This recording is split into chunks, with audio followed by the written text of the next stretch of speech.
A beautiful afternoon here in Orchard Park, New York, as we get set for this matchup.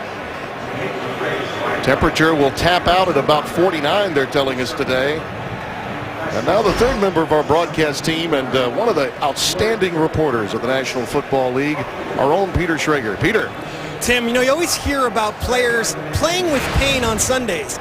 You don't often hear about coaches coaching with pain. And that's what Minnesota Vikings head coach Mike Zimmer will be doing today.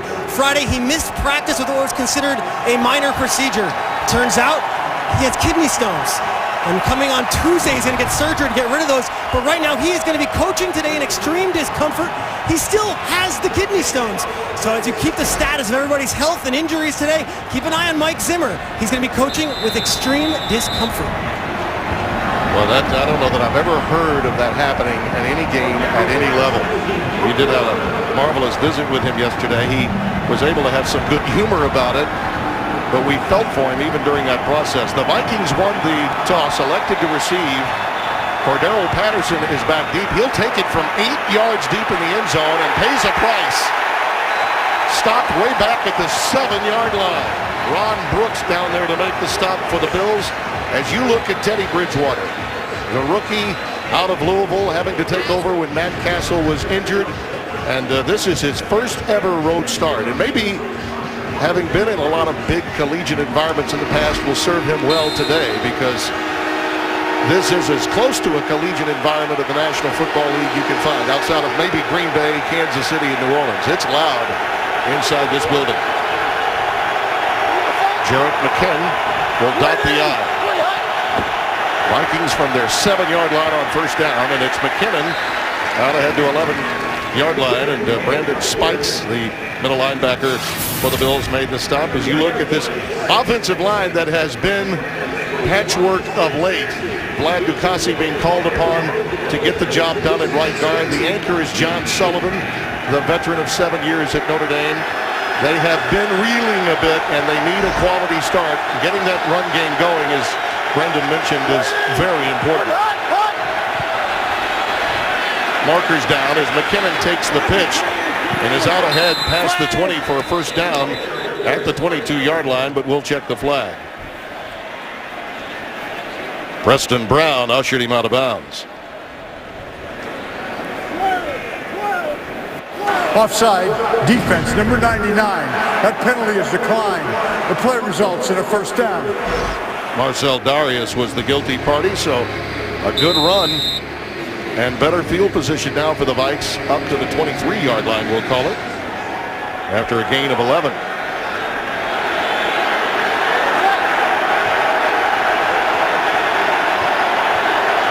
One setback now with a twin tight end look for Minnesota. Bridgewater audible into this play, and it's McKinnon.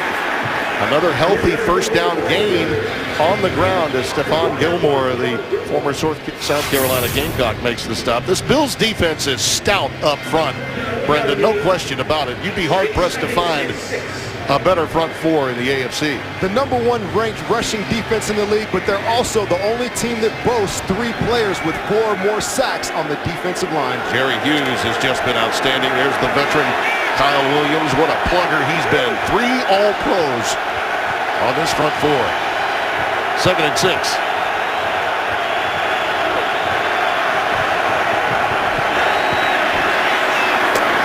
Nice catch. One-hand variety by the veteran Greg Jennings, who spoke so highly of Teddy Bridgewater when we had a chance to visit yesterday.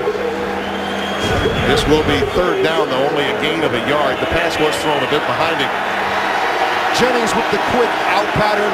They're getting Bridgewater started early. It started out with 3 runs in the ballgame. Now the quick pass.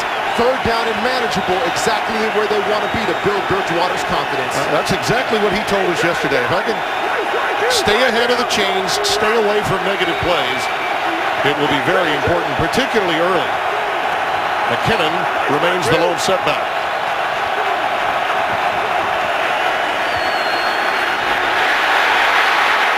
Looking long, there's Jennings. Well covered by Roby, 37. And it'll be a punt formation coming up for Minnesota. Well, he was well protected there, but he does take a blow. You know, Bridgewater held onto the ball for a little bit on this pass play. He underthrew Roby. He had to get the ball out quick, but there was no negative plays. You can punt the ball and now get some field position. Jeff Locke will punt it away. Leotis McKelvin is not deep. We're coming after it. Fair catch called for by McKelvin at the 34-yard line. Bills will have it when we come back. Doug Marrone now in his second year with the Bills. Geographically perfectly located after coming over from Syracuse. He had been coaching at his alma mater. Actually played for the Vikings briefly back in 1990 before going over to the London Monarchs of the World League. Kyle Orton, the starting quarterback, inserted during the Detroit game, and he takes a sack right off the bat. Pressure coming off the edge from Robinson, 96. And we got a marker down at the 30-yard line. Ed Hockley, our referee, checking on Orton.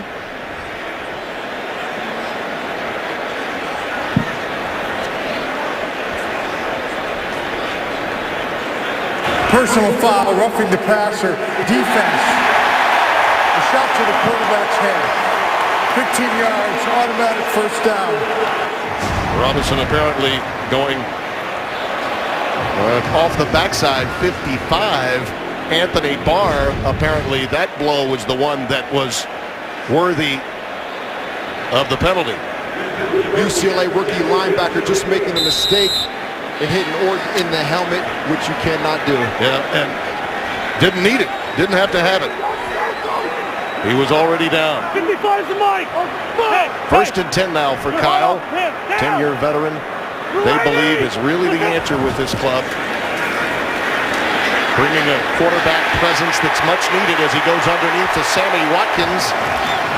Sammy had a tough week against New England. They were calling it lost on Revis Island. Only had 2 catches. This is a game breaker for Buffalo, and they need to get him involved early. Well, now you see Sammy Watkins finally has some breathing room. He's up against rookie linebacker Barr, and it's just a mismatch underneath. Sammy Watkins outruns him to the edge and picks up an easy first down. Brett Jackson is coming in running back. Buffalo could use 3 running backs in the same series. They did a week ago. Jackson, more of a north-south guy. Keeps those legs churning. He gets 5, maybe 6 yards on the play. So many young players on this team, and that's why the future is so bright, Brendan. With Surreal Richardson on the right side, Chantrell Henderson, these guys are massive. They just blow back the defensive line of the Vikings, and it's just easy downhill running. You need to be stout on that Vikings defensive line and hold your ground. All those are rookies. There are some guys that have only been with the organization for a couple of years, too, that have had tremendous impacts. Second down, 2. Down. The lady. Little flare out to Jackson. Lost the football, but was already at the boundary when it came free at the 25-yard line. Jasper Brinkley, who's been pressed into duty with injured backup linebackers behind Chad Greenway, who's also coming back from injury. This is a defense that's been depleted in many respects, but Greenway is back after the ribs injury and also an injury to his left hand. This Vikings team is young on defense. It's huge to have Greenway back. He is the vocal leader and the spiritual leader on this team. He's really helped Barr, who is a star with a tremendous ceiling as a young linebacker. Orton going with the screen to his fullback Summers, nothing doing. Well read by Barr, among others. Now you see Barr's athleticism. He had 2 rough plays early on, and now he's playing man-to-man defense right there on 38. The fullback, he goes and he makes a nice tackle on Summers. He diagnoses the screenplay. He's playing his reads and does his job. That is a good job of football by the young linebacker. Right in an area of the game that you know quite a bit about, having been part of 2 Super Bowls with Chicago and the champions of the Baltimore Ravens in 2012. Orton looking long. He's got, does he? No, incomplete for Watkins. He went back shoulder as opposed to post. I think that surprised Watkins, who looked to be running and forgetting that the throw was going to go to the back shoulder. But right here, Watkins, you see him push off right there. you have to call it both ways. If you're going to call the PI on the defense, you equally have to call it on the offense. I'm surprised they didn't throw a flag. There was plenty of contact. 3rd down 11. Xavier Rhodes, another youngster, a couple of years out of Florida State. Look at that. Vikings want to stay in touch early. There's a quick curl to Hogan, who is a favorite target for Orton. He lost the football. It's on the ground, and it looks like the Vikings have it. They do. He was struggling to get some extra yardage, and it was punched out. And Minnesota's got it at the 11-yard line. They had been having problems early in games, this defense. Not today. Welcome back to Ralph Wilson Stadium with Brendan Ayabadejo, Tim Brando, and Peter Schrager down on the sidelines. Here again is a look. Greenway, Chad Greenway, the veteran, is making the tackle as Hogan is looking for more yardage. Obviously, that says it all. The review is underway. You would think that would stand up, wouldn't you? Robert Blanton comes away with a recovery, number 36 for Minnesota. It looks like the ball is loose just before the knee goes to the ground. Greenway executing a nice tackle, gets the arm on the ball, rips the ball out. The ruling on the field stands as called. The ball started to come loose, and the player pushed his arm in and knocked the ball loose. Therefore, the ruling stands. 1st down. Ed Huckley, not always America's favorite, has given the news. And listen, Ed is correct, I think, in this one. And even the fans here would probably have to say, look, bottom line, that was a good call. No way that indisputable video evidence would overturn the call on the field. That's the right call, and huge play by the veteran Greenway. He's right back on time to make a difference for his ball club. 1st and 10, Minnesota. And we've got premature movement. Number 75, Matt Khalil, veteran who's really been a bit disappointing lately after being a top 5 pick and a Pro Bowler in his first year, guilty of the false start. One of the advantages the quarterback has is a hard count. You have an aggressive front 4 by the Buffalo Bills. You want to give him hard counts, get him to jump off sides, but it backfired on Khalil.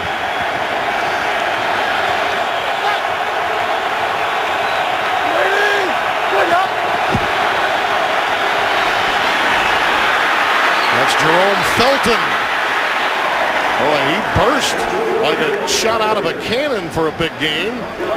Stephon Gilmore made the stop. Felton right here at the bottom of your screen, making the most of the few carries that he gets. Bounces the ball right as the defensive end. Hughes cuts it up the field. Every play is not a pass play. You need to play run before you play the pass. We got set. McKinnon back in the game, the lone setback.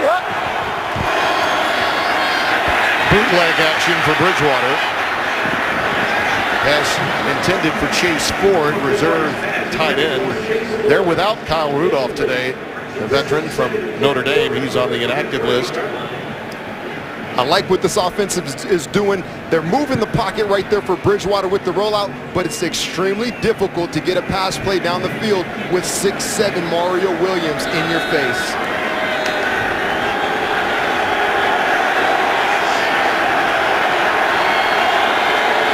Second and 10. Out of the shotgun.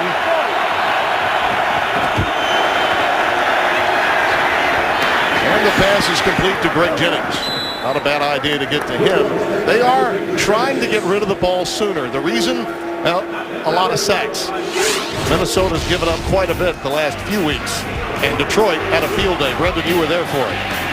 Yeah, unfortunately, Minnesota in their 3 losses, they've given up 20 sacks and 10 turnovers. This is a big problem that they want to correct. We were talking to the coach, and he said that they're going to move the pocket. They're going to make it easy for Bridgewater. They're going to use that run game as well and make him get the ball out of his hands as quick as possible. Asiata is coming to the backfield now, 44, and he'll take the swing pass. Matt Asiata with a first down and more. Out to the 47-yard line.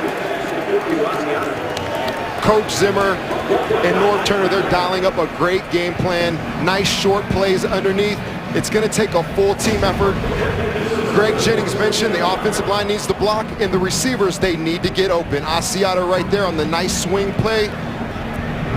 Catches the ball easily, runs it up the field. Once again, another first down. They're moving the chains. I like what this offense is doing today early on. 13 yards on that pickup. McKinnon comes in for Asiata. Play fake, Bridgewater running out of time. Markers down, Bridgewater down. Darius is having a tremendous season, and we'll check the flag.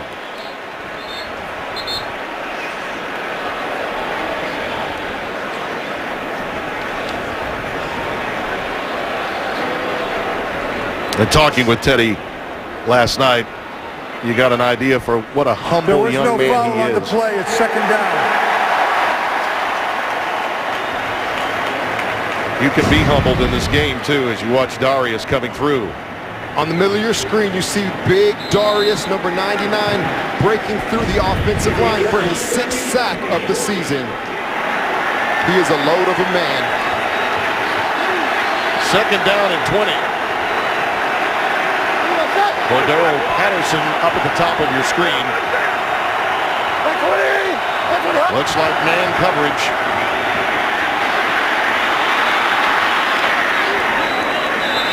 Jerick McKinnon out ahead for a gain of 8. And let's go to Los Angeles. Kurt Menefee. All right, the Rams off to another good start today against Seattle. Trey Mason, 6-yard score. That was following a 75-yard kick return by Benny Cunningham to set it up. And they lead the Seahawks 7-3. Tim, Brendan, and Peter. Well, amazing to think what's happened to Seattle of late. It's early in the National Football League season, and you're getting everybody's best shot.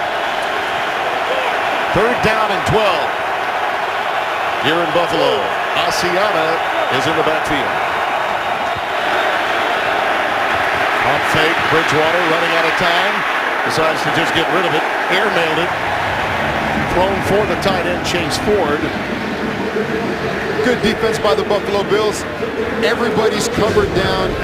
There's nowhere for Bridgewater to throw the ball. You see Ford is covered at the tight end spot.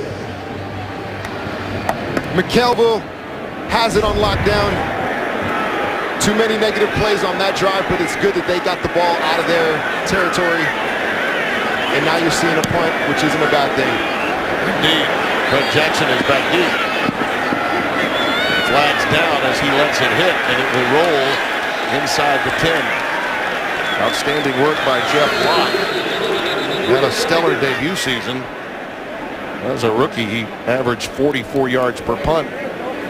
That one went 48. You have to look at the good things they did on that drive. There was a couple negative plays, but the first 2 drives of the ball game, the Vikings got the ball inside their 10-yard line. Number 37. That's enforced half the distance to the goal. Buffalo keeps the ball after enforcement. First down. Nickel Roby also guilty of a foul, which will back them up even further inside the 5. Darius out to a good start. Today's game is sponsored by Bud Light, who reminds fans to stay in the game and drink responsibly. Back in Buffalo, the Bills begin on their 3-yard line after the penalty and the marvelous punt by Locke. And Fred Jackson takes it beyond the 5 to about the 7, gain of 4. Jasper Brinkley making the tackle. You know, early on, the Vikings may not have been successful in scoring, but Brendan, they have won the field position so far. Yeah, and that's what I was alluding to earlier. They received the ball twice now already inside their 10-yard line. They're able to flip the field position, and now you're in a good position right here to flip it once again. Defensive-minded coaches like Mike Zimmer dig that kind of thing. Play fake, Orton looking long. Well, it appeared that Watkins sort of broke off his route at about the 45-yard line. Harrison Smith was back there covering. And Orton took a shot, too. Robinson coming off his left defensive end position takes a shot, a clean shot on Kyle Orton. Harrison Smith on the coverage, their leading interceptor for the Minnesota Vikings. 3rd and 6 coming up. Well, he played really well in the win against Detroit when he was inserted. He just went up against a hotter quarterback in Tom Brady last week. On 3rd and 6, the safety valve is Jackson. May be close to a first down at the 14-yard line. I think he got it. Just enough. Sharif Floyd coming over to make the stop. It's a gain of 7. Fred Jackson so durable on the check down. He cuts back across the grain. He picks up the first down. A little bit of over pursuit by Anthony Barr, the young linebacker that's just fresh playing that stack linebacker position. C.J. Spiller, who has been receiving some criticism of late, the home run hitter for Buffalo, is coming to the game, and we've got a review underway, I think, perhaps. Maybe a challenge. Could be a challenge on the spot from Mike Zimmer. I believe the red flag has been thrown. He wanted to keep the field position flipped. Minnesota's challenging the ruling on the field that it was a first down. Yeah. Once you've got them down deep in their territory, you want to keep them there. Probably not a bad idea to red flag this. We'll be back. Today's Game on Fox is sponsored by Chevrolet. Find new roads. By Burger King. For a limited time, get 10 chicken nuggets for just $1.49. And by Microsoft Surface, the official tablet of the NFL. We welcome you back to Orchard Park, New York. Field stands as called. It is a first down. That is a very difficult challenge to have overturned whenever you're talking about a spot. But in this case, given the circumstances the Vikings are up against today, I sort of like the idea that Mike Zimmer challenged it. It's a game of inches, and we'll see if that comes back. You know, losing that timeout and that challenge, if it comes back to bite him in the butt later in the ballgame. Anthony Booby Dixon is coming to the game. The third back that I mentioned, 5 years out of Mississippi State. He'll take it. Big man Booby up to about the 19-yard line.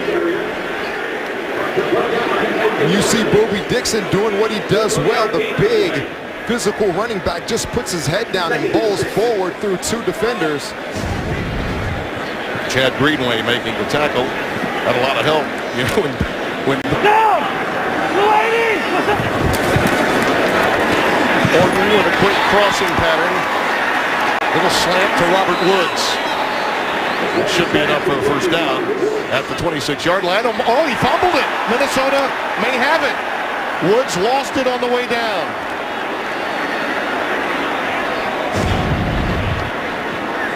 He was pretty covered up when it came out.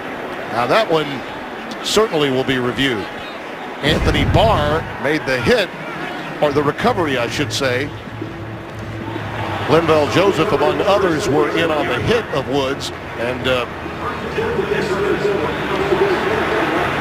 boy, that one appeared really close, but maybe not close enough. Just as was the case with the earlier fumble, I don't know that you can review the ruling on the field that it was a fumble. I don't know that you can reverse that. What do you think? It'll be hard. Whatever they call on the field, it'll be hard to reverse what they saw on the field on this one. It's one of those bang-bang plays. Yeah. We'll return to Buffalo. Young Anthony Barr, who has such a great future. UCLA Bruin. I've got a proud alum up here in the booth with me, Brendan Ayabadejo. And he's been very active early on in this game. Mike Zimmer's club doing exactly what the game plan was all about. Mike Pereira is back in our Los Angeles studios, and Peter Schrager, who you read so often, foxsports.com, and see on Fox Sports 1 down on our sidelines. C.J. Spiller is deep. Oh, he touched that, and he could be in trouble as a result. And the Bills are again stuck inside the 10 at the 8-yard line. That's a tough play right there. You see the miscommunication with Booby Dixon. Was about to receive the ball. Spiller calls him off and the ball goes short. And now once again, Buffalo Bills are pinned back deep in their own territory. It seems like both teams, every time they get the ball, they're pinned back deep in their territory. 2 turnovers committed by Buffalo. Really, the story is you see Spiller hobbling off. He showed up. Not been delivering of late, although he is the leading ball carrier for this club. He only had 12 touches last week. Fred Jackson is in and takes the swing pass to Orton this series, and he gets it out to the 15-yard line. Anthony Barr again making the tackle. You know, he told us when we spoke yesterday that when Greenway got hurt, he really had to take on a leadership role. No more as a pass rusher, really, than a guy that would peel off into coverage. He's learned a great deal in the time that he's been with Minnesota with the help of Greenway. Yeah, good coverage, good tackle on the swing. 55 to Mike. 55 to Mike. Yeah. Lady. What's up? Quick curl to Spiller. Back into the game. Let's get a game break. Back to Los Angeles and Kirk Minifig. Well, in Green Bay, it's all Packers so far against Carolina. 3 possessions, 3 touchdowns. The latest, a 13-yarder from the team starts. And Tim and Brendan, it's 21-0. Wow. Incredible start there. Ball now at the 18-yard line. 3rd and less than a yard. Fred Jackson will be the setback. They go power with the formation. Jackson may have been stopped short. I don't think he got there. It looks like it's short. Fred Jackson, just like Kurt Menefee, the college graduate. Good defense right there. Everson Griffin, among others, leading the way, number 97. And we've got a Bill down on the field. An injured Buffalo Bill. I believe it's Jackson. It is. He's really been their most effective back the last couple of games. Can help you in the passing game as well, but more of a north-south runner. The criticism of Spiller has been that he's tried to bounce it outside a bit too often in trying to make those big plays. Jackson's one of those guys that will square the shoulders and just take it right up in there. And here, that last bump, maybe it's holding it. It might be in a groin region area, perhaps a hamstring. Seems to be the area they're checking. He's not a guy. You rarely see Fred Jackson go down. He's been a durable guy. He's outlasted Willis McGahee, Marshawn Lynch, and now he's battling for time with C.J. Spiller and Boobie Dixon, but very surprised to see Jackson go down on this play. Hopefully he'll be okay. Yeah, this is really a big blow because of the way they've really fashioned this offense since Kyle Orton took over. Spiller has, as I mentioned, been criticized locally and to some extent did not get the ball very much last week at all. Now, Boobie Dixon may see the ball a lot more now as a result of this injury.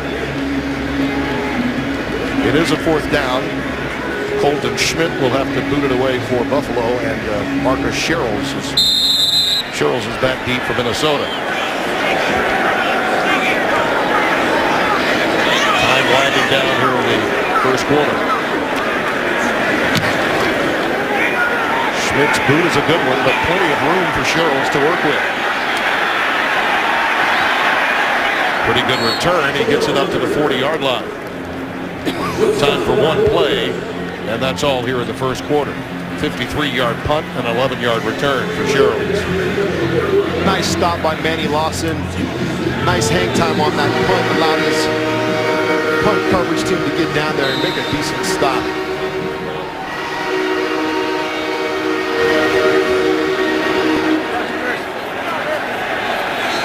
Asiata in the backfield. 3-year man out of Utah. Quality football family he's from.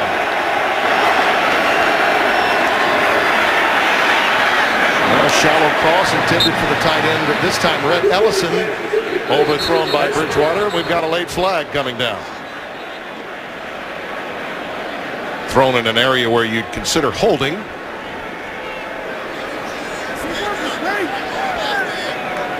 I believe he was targeting Rhett Ellison on the play. Holding defense, number 53. Oh. It's a 5-yard penalty and an automatic first down. And that's the end of the first quarter. The Vikings will have it at their own 45 when we come back. Fox NFL Sunday returns after these messages and a word from your Fox station. Tuesday on Fox, the Fall Classic begins. The Giants continue their quest for their third championship in the last 5 years when they head to Kansas City to take on the amazing Royals, who look to stay unbeaten in these playoffs. Coverage of the World Series begins Tuesday at 7:30 Eastern, only on Fox and streaming live on Fox Sports Go. Here in Orchard Park, Tim Brando, Brendan Ayanbadejo, and Peter Schrager. Happy to have you with us. The NFL on Fox. Asiata ahead for about 4. Stopped by Darius. There's Jackson leaving the field. That is horrible news. And we also have a marker down on the field as well that Ed Hockey-Lee is checking on. 5-yard penalty, repeat first down. Manny Lawson guilty of being offsides. Right at the top of your screen there. Moved prematurely. And that's one of the things Norv Turner wants to do. He wants to get that hard count going. It backfired on them earlier in the first quarter with Khalil jumping offsides. Now they pick it back up, getting Lawson to jump. This is a big defensive series for Buffalo when you consider field position being what it is. The loss of Fred Jackson. It doesn't look good leaving on the cart that way. And boy, Bridgewater would love to have that screen back. Too strong for Asiata. It'll be 2nd and 5. And that's a dangerous throw. You always have the possibility on those types of screens when it's a swing pass of passing the ball laterally. And if the ball is not going forward, then it is in fact a fumble. There it was really close. He definitely wants that play back. Mike Zimmer, boy, so many in this league. We're happy to see him finally get his head coaching opportunity. Wonderful career as a defensive coordinator in so many places. Asiata, the lone setback on 2nd and 5.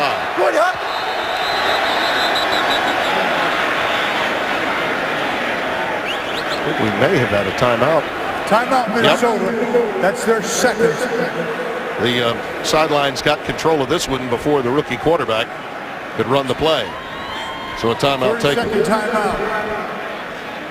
You know, Zimmer was onto something. He didn't make any changes after last week, giving up 8 sacks against the Lions, keeping his offensive line intact, and they're really doing a great job. So they must have worked on all their techniques and assignments and honed it in, because they're off to a good start in these first 2 quarters. All right, let's get an update on the Fred Jackson story from our Peter Schrager. Peter?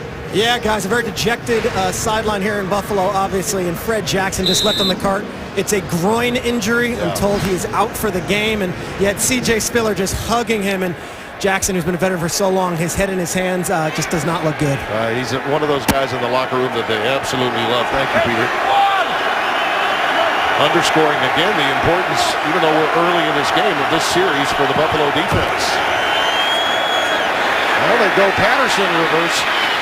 Trying to get the ball in the fastest guy's hands any way they possibly can. Corey Graham, number 20, ushering him out of bounds.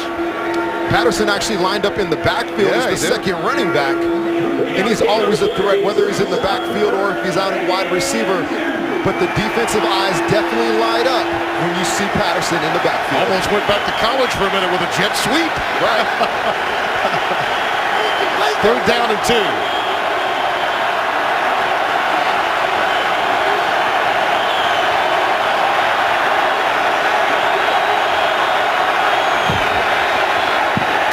Asiata, well, you just really are going to have hard times running against that interior alignment. Kyle Williams, 9 years out of LSU, a star from West Monroe, one of the really outstanding athletes, more than just a plugger, a defensive tackle. He's an impact guy. Let's see if the Vikings go back to the hard count, see if they can pick up a freebie and not have to run a play and get this first down. 4th down, and they go for it. Out of the I formation.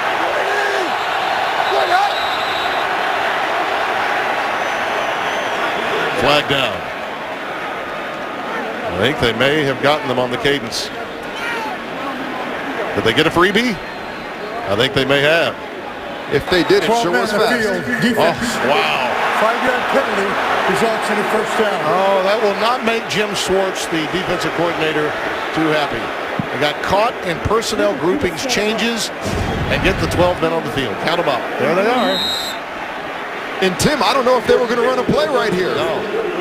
You don't know if they were just going to do the hard count and get him to jump off sides, but they gave it to him. Let him off the hook. Jarrett McKinnon comes back into the game, so a freebie. First down just outside the 41 of Buffalo. McKinnon burrows to about the 39. Ahead for 2, maybe 3. Manny Lawson making the tackle. I like this play. You're sticking with the run game, but there was a little bit of zone read right there. So Teddy's reading the defensive end. He's reading Lawson, number 91. He's either going to hand it off, pull it down, and run the ball. Right there, he handed off, but they will come back to that play. They gave him 3, so it's 2nd and 7.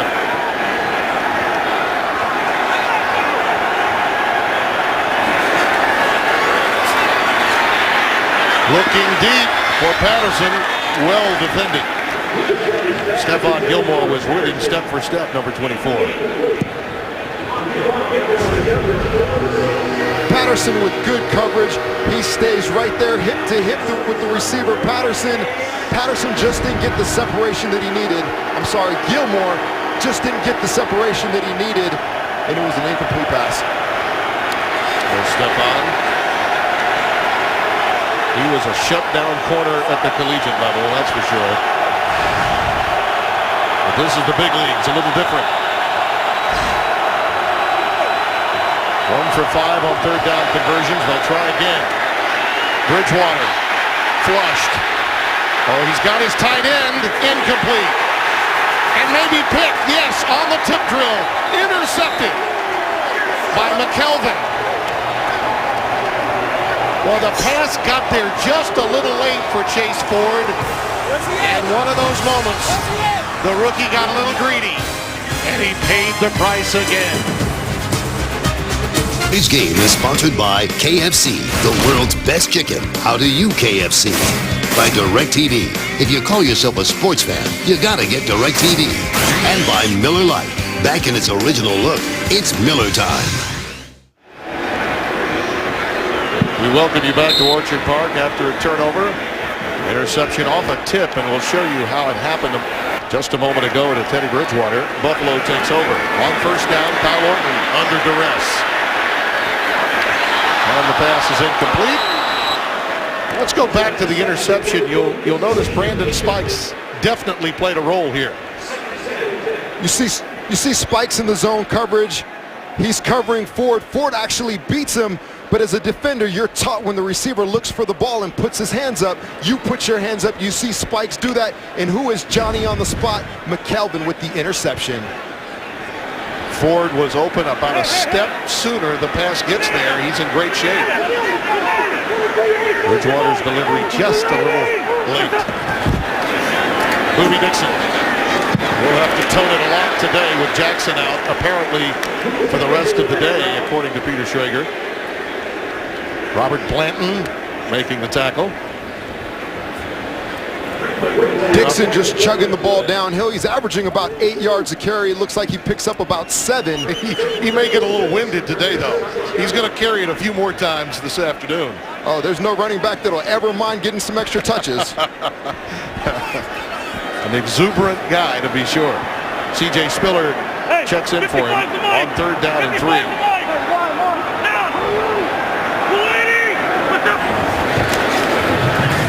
Quick out to Hogan. He turns the corner and is ahead to midfield. First down, Buffalo. Blanton pushed him out. Hogan, the former lacrosse star, with the reception. But what I'm looking at here is Woods. It looks like Woods is blocking right before he catches the ball, which allows Hogan to get down the field and get the first down. I think the refs missed a penalty on that play. 2 catches for 24 yards. That one for 17 and a first down.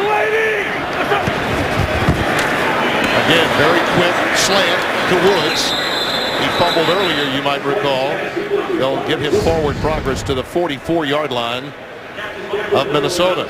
Look at number 10 on your screen, grabbing Munnerlyn before the play is completed. You can't do that. You just can't let a guy get away with that. It happens, though, and we saw it actually in college football last night where the refs called the illegal pick, surprisingly. Captain Munnerlyn was involved in that tackle, too. It's 2nd down and 7. Pass was thrown behind Woods this time, and that'll be a negative play back to the 49. Nice work by Xavier Rhodes. Xavier Rhodes reading the play, sniffing it out. With a blocker on him, he goes and makes the tackle for a negative. And that's just good instincts and good coverage and good tackling.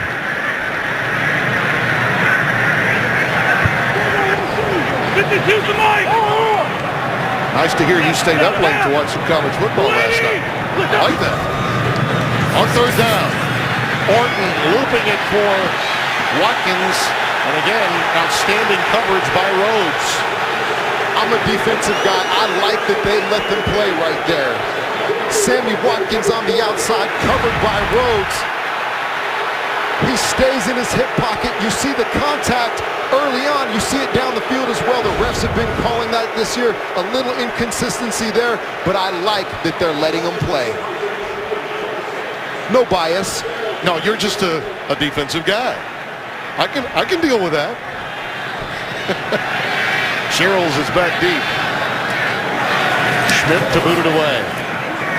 High spiral and a fair catch called for. And the up man ran into the receiver that time. Kyle Orton wanted the call, and we've got a flag down. Yet again, here on special teams, Kyle really wanted that flag. He did not get it.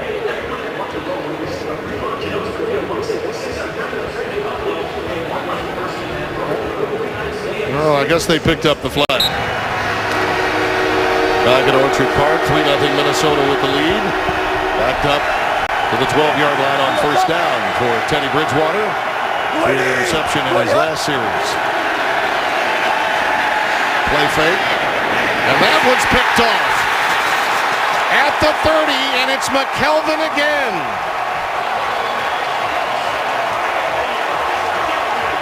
You want to avoid putting your quarterback in these types of situations. 1st down, pin back deep in your own territory. Bridgewater has the time. He's going to Thielen, but he just underthrows it. McKelvin steps underneath it and makes the easy interception. Hand off the ball, run the ball. It's okay. Live to play another down, and now you're in a precarious position. Your defense in their own territory in the 25-yard line. Not a good look. Yeah, he read his eyes that time. He was locked in on Thielen all the way.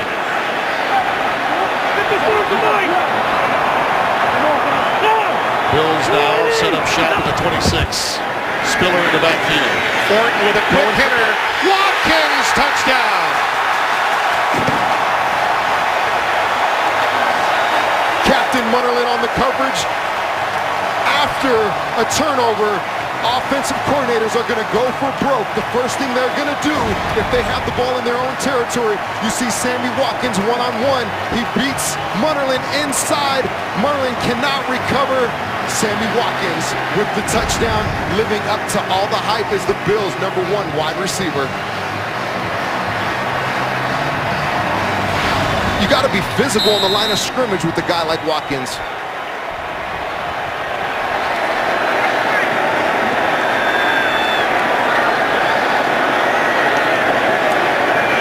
He's one of the home run hitters on this offense. And credit Kyle Orton, by the way, who got rid of his beard, clean shaven. Have you ever seen him without a beard? I've never seen him. What does he look like? Who is that guy? He was your teammate, wasn't he? Sure enough. We'll be right back. This game is sponsored by the all-new Chrysler 200, America's import. Fall foliage is out in western New York, and the Bills fans with something to cheer about. Now leading 7-3. I don't know that I've seen 2 passes back-to-back from a quarterback at any level thrown to the same defender. But you notice McKelvin now has 2 of the last passes thrown by Teddy Bridgewater. And the last one leads to a touchdown to give the Bills the lead. Jordan Game will boot it away. Cordero Patterson is deep and they're squibing. Taken by the up man, Felton, the fullback. He gets it up to the 35-yard line, so good field position for Minnesota as they take over. And the confidence of Bridgewater is certainly in question. We also have a flag down. So we'll have to check the flag with Ed Hockey League. Illegal formation by the kicking team. Number 33 went back more than 5 yards behind the ball. That's a 5-yard penalty. It will be enforced from where the kick was recovered. Minnesota's ball, first down. Well, that gives them the 40 instead of the 35. Well, the good news for Bridgewater and the Vikings is that at least they have decent field position, and his confidence has to be shaken, one would think. Yeah, all you have to do is go back to that offensive line. They're playing well. Start running the ball.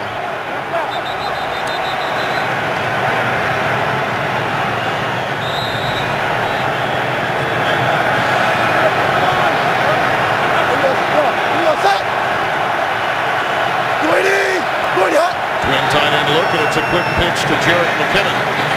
Trying to get to the edge. Let's get an update on what has been a beleaguered front for Minnesota. Stephon Gilmore made that tackle. Let's go down to Peter Schrager. Hey, Tim, they're already feeling the pain without Brandon Fusco in the lineup, but now John Sullivan, the talented center, is out with a concussion, and Vladimir Dukas, the guard, he's questionable to return. He's got a knee issue. Wow. Now, Fusco had just signed a 5-year, $25 million deal. They lost him. Dukas was being really aided by John Sullivan in a very large way. The leadership of that veteran meant a great deal to Dukas, and now he's gone. Second and 9. McKinnon. Now that's a big pickup. McKinnon able to power forward. And that says a lot about the depth on this offensive line. Losing Fusco to a torn pec against New Orleans. And now Sullivan is out of the game, but they're still sticking to the run game. You have third down and short, and you're putting your team and your quarterback in a position to convert. Best way to make a beleaguered offensive line look good is allow your run game to get north and south. That's what the attempt is here, and why not with Bridgewater having thrown 2 picks in the last 2 series. Third and 2. And another flag goes down. Delay of game, offense, 5-yard penalty. It's third down.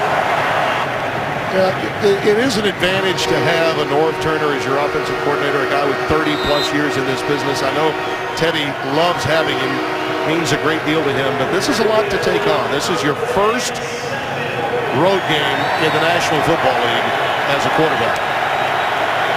And you're playing against the #1 run defense, but if you've seen any ways you could take advantage of this team, it is in the pass game. Third and 7. Looking deep for Jennings. He's got it inside the 20 at the 18-yard line. The veteran from Western Michigan reels it in. And Jennings is showing up today. You have Roby on the coverage right in the middle of the field. The ball is shortly underthrown, but Jennings puts himself between the ball and the defender, Roby, and makes the nice clean reception. Ball at the 19-yard line. 38 yards on the reception for Jennings. Now Asiata comes back into the game as they go shotgun. 4 wide receiver set. Bridgewater's pass dumped underneath to Jennings again. He's got it down to the 5-yard line. Corey Graham knocks him out. Jennings had a wonderful quote when we visited with him yesterday. When talking to Teddy Bridgewater, he said, we oftentimes hear about receivers wanting the ball, being upset with their quarterbacks. He said, if you're upset with Teddy Bridgewater, then you probably should be upset with yourself. He's that good a guy. First and goal. Patterson, touchdown. I believe Patterson lined up in the backfield right there. The defensive eyes should light up. You know, every time Patterson's in the backfield, he is going to be the primary key, either for a handoff or some type of trickery. You see the play action. Patterson gets the ball on the outside. He just beats Corey Graham to the end zone. That was a great series. Great play calling by the Minnesota Vikings. Norv Turner served the rookie well in that sequence, didn't he? Dialed up just the right plays, and the confidence is back for Teddy Bridgewater as Blair Walsh puts it through. What we missed on the play before. First touchdown pass of his NFL career. We'll be right back. Well, the two big hitters offensively, Watkins and Patterson, for their respective teams, have come up with clutch plays for touchdowns. What a turnaround there for Teddy Bridgewater. And the play that led to the touchdown to Jennings, there were two of them really. The one that got him to the 5-yard line, you want to dissect a little further, Brendan. And let's go back to that play by Jennings. You noticed something that was crucial. Let's go back to the Jennings play. You see Chase Ford. He's singled up. He runs the out and up. He's the primary target right here. He is not open. Jennings makes Brad a miss, takes the ball all the way down to the 5-yard line to set up that touchdown. I like the progression by Teddy Bridgewater going from his 1 to number 2 target. He really cleared out the area, didn't he? 54's the mic. Down. First down 10. C.J. Spiller, the lone setback for Orton. Quick slant, complete to Watkins. Sammy's got it out past the 30 to the 32-yard line. Captain Munnerlyn making the tackle. Munnerlyn's had a busy day with Sammy Watkins. Watkins just running the nice inside slant. Munnerlyn makes the tackle, but now they're trying to get this offense going and get Kyle Orton in a nice flow. 55's the mic. The lady. With Jackson out, it's going to be Spiller. And more Spiller. And a little splash and dash all the way down inside the 15-yard line. What amazing vision by Spiller on the cutback to take the ball all the way back. Look at the vision by Spiller. He spills it all the way back on the outside, comes all the way around the defense. And that's the home run ability by Spiller, but he's down on the sideline. Let's see what's going on with him. Fred Jackson is already out of the ball game. Yeah, Robert Blanton with the shoestring tackle. 53 yards on the carry for Spiller. That time he bounced it outside properly. And the interesting aspect of that, the criticism was he was going outside too much and coming up with negative yardage. I think he answered his critics there. And you see, among others, Frank Summers, his fullback, there to check on him, along with Eric Wood, the center, team captain. Lots of concern for CJ. E.J. Manuel also down there, who was starting before Orton took over. In many respects, E.J. is still the future of this franchise, and having Kyle Orton as the quarterback, they brought him in as a free agent very late, signed in late August. He's helping teach E.J. how to become a pro. There's a super slow-mo look at it, and sometimes that happens when you're surprisingly tripped up from behind and you're at full speed. Yeah, you just can't exactly tell what happened. It could be anything. It could be lower body, upper body. We just don't know yet. No, certainly don't want to speculate too much.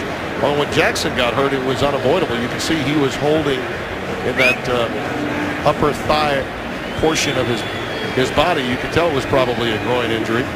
He's out for the rest of the day. Boobie Dixon, I beg your pardon, is the only guy remaining, with Fred Jackson gone and C.J. Spiller presumably in doubt, if not gone for the day. That will leave only Boobie Dixon left in that Buffalo backfield. And what they're going to have to do is they're going to have to sub some guys out on special teams, because Boobie Dixon is a special teams player. So they're going to have to make some shuffling, sub some guys in. Here you see the Jackson injury. He clearly grimaced and went for that upper thigh region. And now it's Spiller that they're concerned for, as Jackson's already been carted to the locker room. Maybe thinking about maybe wide receivers who've had some history of running the football. Special team guys probably called upon to do other things with the roster limitations being what they are in the National Football League. I'm sure it's been a while since Doug Marrone has dealt with something quite like this, particularly since his team in so many respects is built on running back by committee and its defense. Yeah, and where you're really going to hurt by losing Fred Jackson's on third down. He's leading the team in receptions. He's a guy that can also pass block on third in passing plays. And now you lose your other superstar in Spiller. Boobie Dixon, a younger guy, he's going to have to step up his game, but he's really going to be in there for the majority of the game now. All right, 5:37 remaining here. Let's get back to Los Angeles for this game break with my friend Joel Klatt. Yes, hello, Tim. And I want to direct your eyes to the top of the screen, because that's Stedman Bailey. A little trickery on the special teams from St. Louis. And he's going to take it back the distance, 88 yards. And the Rams are putting it on the defending Super Bowl champs. It's 21-3. 50 seconds to happen that one. Tim, Brendan, and Peter. Wow. Surprise. It's not easy having the bullseye, is it? Thank you, Joel. Here, still a lot of concern for C.J. Spiller, as he'll be carted off. And again, you wonder what must be going through Nathaniel Hackett, the very young offensive coordinator for this team, the son of Paul Hackett, what to do at the running back position. An area of great depth has now become a liability, as C.J. Spiller, like his teammate Fred Jackson, is carted back to the locker room before halftime.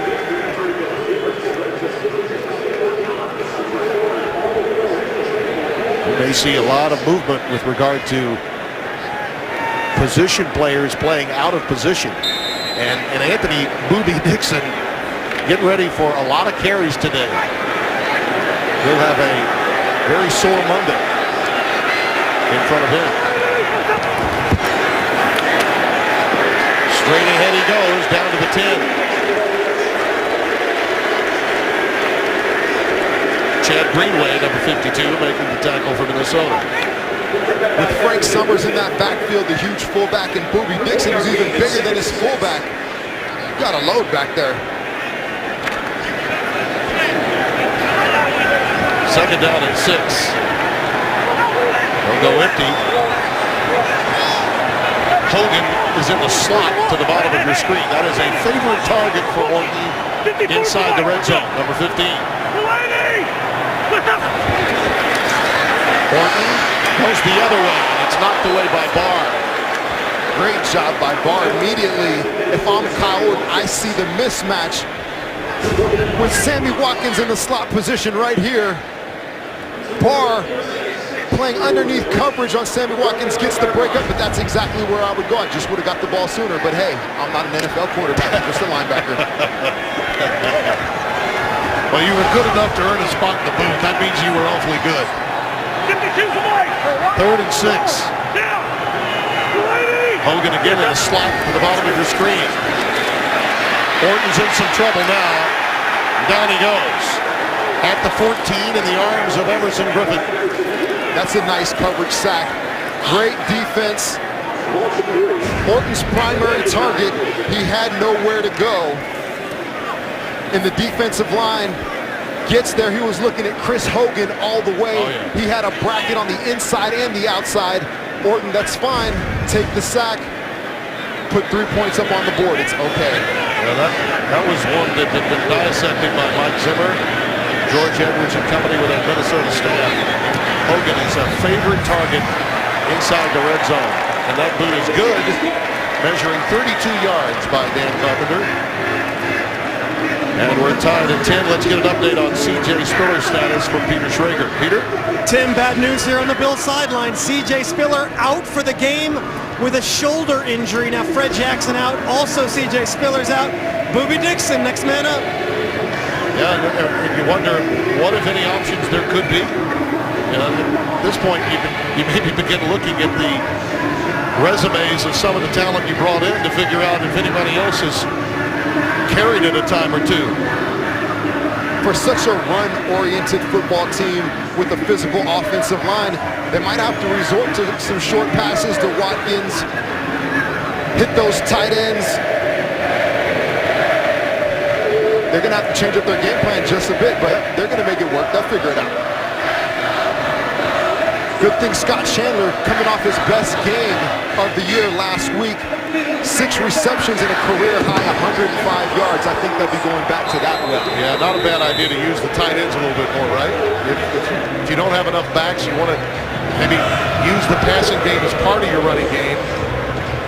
Maybe some slip screens, utilizing your receiving core as backs. We've already seen Minnesota do that with Cordero Patterson today, lining him up in slots, even for a touchdown early.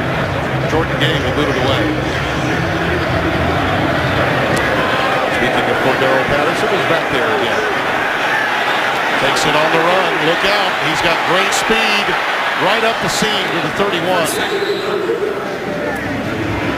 Patterson last year was a Pro Bowler. Get ready for the best Halloween treat of all, the Sunday Fun Day Spooktacular. All new episodes of your favorite comedies, including The Simpsons, Treehouse of Horror. It all starts at 8/7 Central tonight on Fox. You definitely don't want to get Patterson started. He's already got the touchdown. Nice little return right there. But last year represented the NFC as a kickoff returner in the Pro Bowl. 52! From the 31. That was the tight end. One fake. That one was red. McKinnon, they were trying to set up the screen, and Preston Brown would have none of it. And that's the rookie teammate from Louisville, so tight with Teddy Bridgewater. He saw that one coming from his old friend. Bridgewater's former teammate, Brown, he sniffs it out. You have the reverse. So much trickery and illusion going on in this play. With the reverse to the left, the screen to the right. The young linebacker reads his keys and makes the stop. Another negative play for this Vikings offense. 2nd and 16.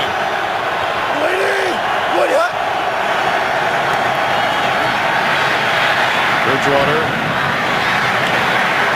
to McKinnon. Gets a little of it back, not quite back to the line of scrimmage, or the original line of scrimmage. The 29-yard line is where they set it up. So it's 3rd and long coming up for the Vikings. Bridgewater with the check down. Everybody was covered downfield, but now you're in a tough situation now. You have 3rd down and long. It's not 3rd and short, 3rd and manageable. There's not too many plays an offensive coordinator can dial up to pick up the 1st down in this situation. Jarius Wright has come in. He's been a playmaker of late for Minnesota. Number 17 down at the bottom of your screen.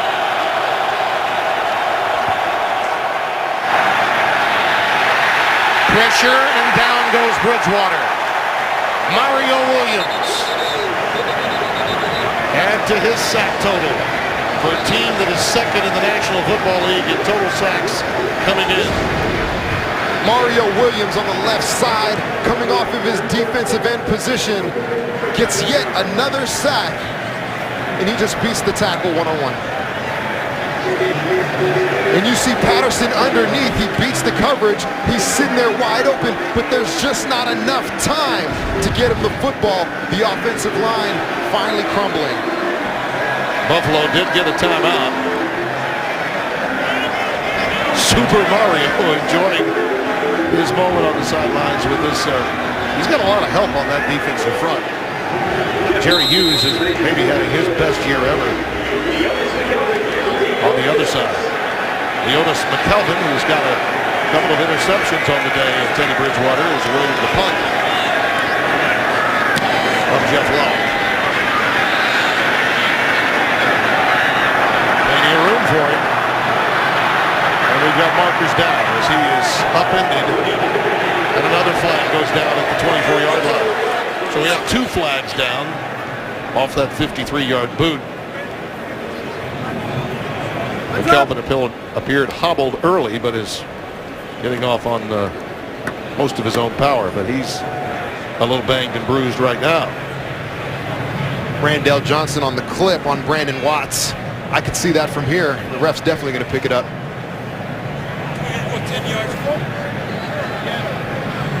It's been an active day for Ed Hockey League. There were 2 fouls by the receiving team during the play. Illegal block at the back, number 55 is declined. Also an illegal block in the back, number 58. That's enforced 10 yards from the end of the kick. Buffalo keeps the ball, first down. It's on Randall Johnson, 58 of Buffalo, the one that they're going to execute. The 10 yards.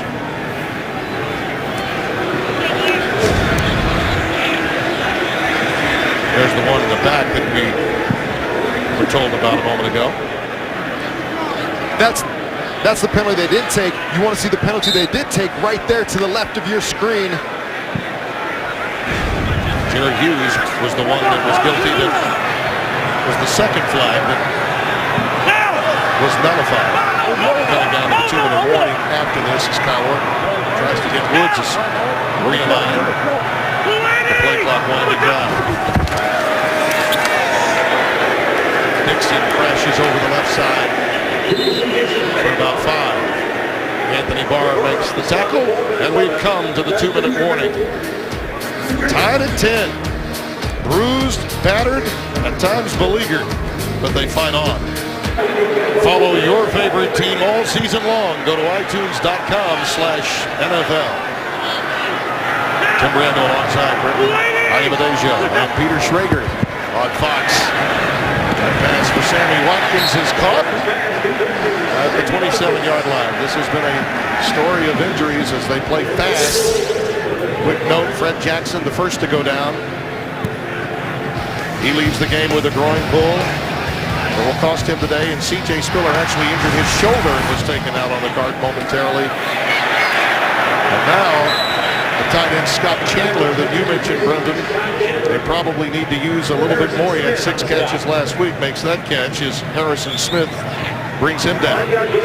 Trying to go tempo here with a 2-minute drill. In the play before that, Harrison Smith blitzed up the middle, got a nice clean hit on Kyle Orton, and right there makes the stop on Scott Chandler.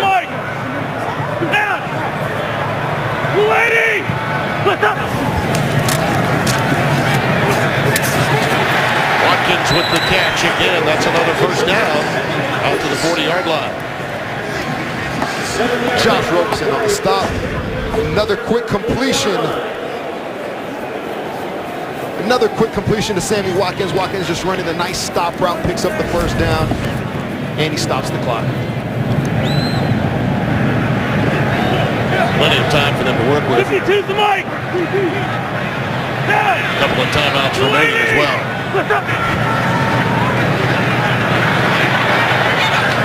A little cross-up that time, it seemed, with both Woods and Hogan in the same area. Pass goes incomplete. Had to be a mix-up on the routes between those receivers. Yeah, just a mix-up on the route with Woods and Hogan. You see 2 young receivers in the same place at the same time. And just the timing is off. Miscommunication. One of them most likely ran one of the wrong routes. Yellow, 52. Second down and 10. Yellow lady. 52's the mic. Blue lady. Split up. Orton for Chandler, airmailed it, and it's picked off. Intercepted. Robert Blanton, 36. And it's Minnesota now with an opportunity to score before the break. Kyle knows that one just sailed on him. Just let it go. Just let it go a little bit too long. And when you don't have your run game, there's not too many different options you have back there. I was looking at the communication with Boobie Dixon and Orton. They're not on the same page. But most importantly, Blanton is sitting back there. He throws it right to him, and Orton wishes he could have that back. He really let that one sail. Blanton's pretty stoked. Jarrett McKinnon is the lone setback now. 4 wides and a tight for Minnesota. Bridgewater's pass is caught. That's Jarius Wright. Another veteran that they can call upon. Greg Jennings has already had a good day. Wright with that reception. Surprisingly soft coverage by Banyard right there. Jarius Wright was wide open. There wasn't a defender within 5 yards of him.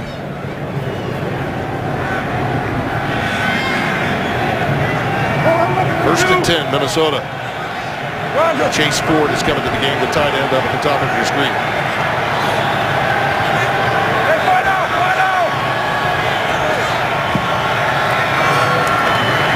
Pressure coming, Bridgewater dumps it, and Jennings does make the catch at the 41-yard line. There was an inside blitz coming. Roby made the tackle along with Roby, but it was well read by Bridgewater. He got rid of it in a hurry. Yeah, the defensive line shifted. They all slid down to their left. Timeout, Pressure was coming. Minnesota. That's their third and final timeout. To 30 seconds. Let's go to Kurt Menefee and find out what's coming up on our Visa Halftime Report. Coming up on the Visa Halftime, we'll get you caught up on the day as Brian Hoyer and the Browns go for their third straight win. Andrew Luck and the Colts go for their fifth in a row. Brandon Marshall and the Bears, well, they look for their first home win of the season. It's all coming up at the half. Thank you, Kurt. I think of the Bears and where they are, and having spent some time with you, Brendan, the last few days, some of your greatest memories were with Kyle Orton as a young player in this league with the Chicago Bears. Yeah, absolutely. Kyle Orton was instrumental. His rookie year, he actually went 10-5 and took us to the playoffs. Hey, Ryan! Jerick McKinnon is in the backfield with Bridgewater, the lone setback on 2nd and 7. That pass incomplete. Looking for McKinnon right inside the seam. It was incomplete. Bradham was there to help cover. Pressure coming off the edge. Looked like Bradham may have got a hand in there and slowed down.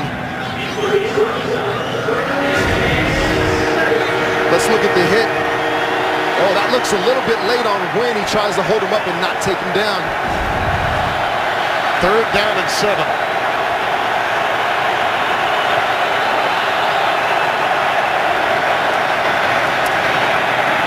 Out pattern Patterson.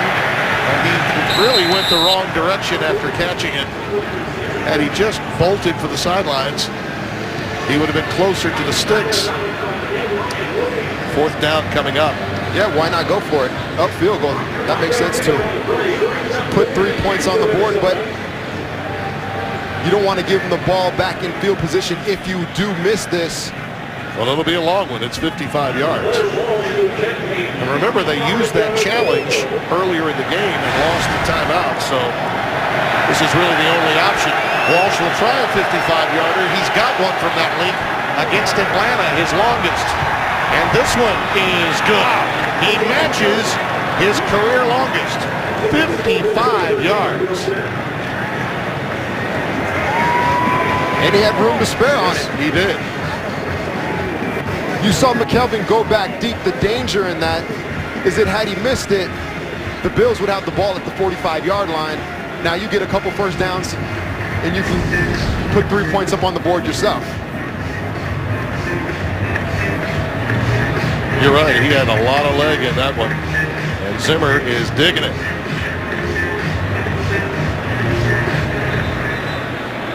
He kicked the rock. And the coach with gallstones is happy about it.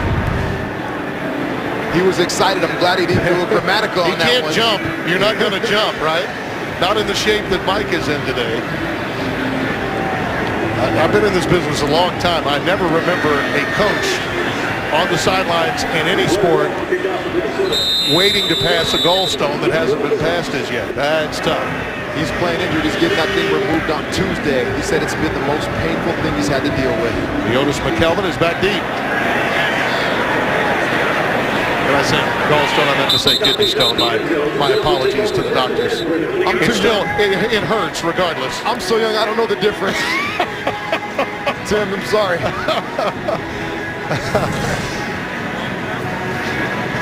Well, a reminder that World Series begins on Fox. Well, what fun that's going to be. Just to think about Kansas City having a chance to host and that they haven't lost a postseason game this year under Ned Yost. Orton will take a knee, and that'll do it for the first half.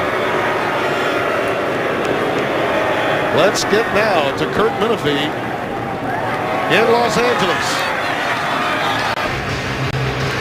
The Vikings lead the Bills 13-10, and the Bills will receive to open the second half. And today's excitement is brought to you by Nissan. And there are the numbers on Sammy Watkins.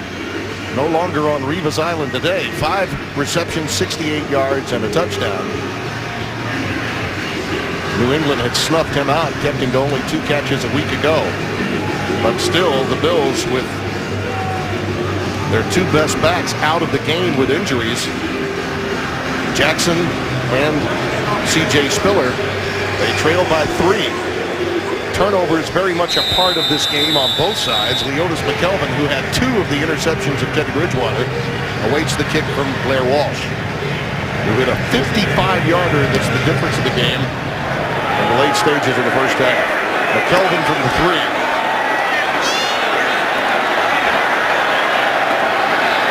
Quality return out to the 32-yard line. And let's go down to Peter Schrager, who's got more on the coaches that he chatted with at halftime. Right, Peter? Just spoke with Doug Marrone, the head coach of the Bills, and I said, are you going to move a wide receiver to running back? What are you going to do when you lose Spiller and Fred Jackson? He says, we're looking at Boobie Dixon, our running back. He's going to be our guy. You might see Frank Summers, the fullback, get some carries here, but don't look for anything drastic from the wide receiver position. I'm going to ask Mike Zimmer about his offensive line. Now, they're going to be out here without John Sullivan, and they're also missing Vlad Vicas. He says, we've got to adjust. It's what we've done with all season. And Zimmer himself dealing with those kidney stones, Tim. He's hanging in there. He's feeling all right. I'm glad to hear that he's hanging in. Just having to say it is tough. Sharif Floyd makes that stop of Boobie Dixon ahead to the 34-yard line. 8 and 2, second down and 8 coming up.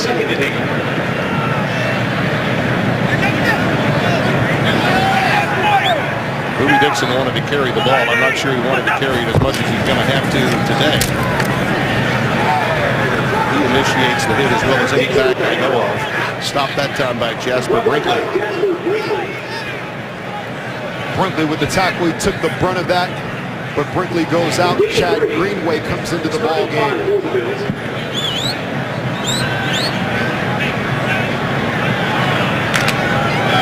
Third and a short 7 coming up. Dixon had 14 carries all told in the season coming into today's game. He'll have more than that in this game alone by the end of the day. Orton's pass, the quick curl to Hogan, but it's shy of a first down by at least 2 yards. The Vikings defense gets a 3 and out to open the second half. Hogan runs the route just a tad bit short, but with the pressure, Greenway showing the pressure up the middle. Orton felt like he had to get the ball out fast. The linebackers drop from those A-gap blitzing positions, and they get the stop. That's classic Zimmer defense. Sherrills is back deep, awaiting the punt of Colton Schmidt. Beautiful punt, backing him up to the 6-yard line and a fair catch called. Once again, the Vikings rookie quarterback will be backed up to open the second. Today's game on Fox is sponsored by Southwest Airlines. Book your low fare now at southwest.com. Buy your next truck, Ford F-150. By Burger King. For a limited time, get 10 chicken nuggets for just $1.49. And by Lowe's. Lowe's, never stop improving. If I were going to hang around a while, I think I'd go there. But I can't. I got to get home. First and 10 for Minnesota. Jerick McKinnon breaking free. Look at him go. Jerick McKinnon all the way out to the 35-yard line. Nigel Bradham finally corrals him. That was a really tough run. McKinnon running hard off the right side of that offensive line. He hits the hole hard. You see him with the stiff arm on Aaron Williams. Breaks the tackle. Luckily, Bradham is there. That definitely would have been a highlight. Williams has been nursing a wrist injury. Got one right to the neck there from McKinnon. And Jerry takes it again into the interior line and is stopped for about a yard gain. I can't recall a football game where teams were pinned deeper in their territory, getting the ball at the 5 right there. Luckily, McKinnon bounces the ball out. We've seen repeatedly through this game, the Vikings have had the ball unless there was a turnover inside their own 10-yard line. Well, you saw that was the longest run surrendered by this stingy Buffalo defense all season long, that 29-yarder from McKinnon. On 2nd and 9. Pressure again. Bridgewater goes down. Coming off the edge, Jerry Hughes. He's as good as it gets. Hughes with his 5th sack of the season. Just coming off the edge, you see the spin move right up the middle. And Hughes is there on the sack.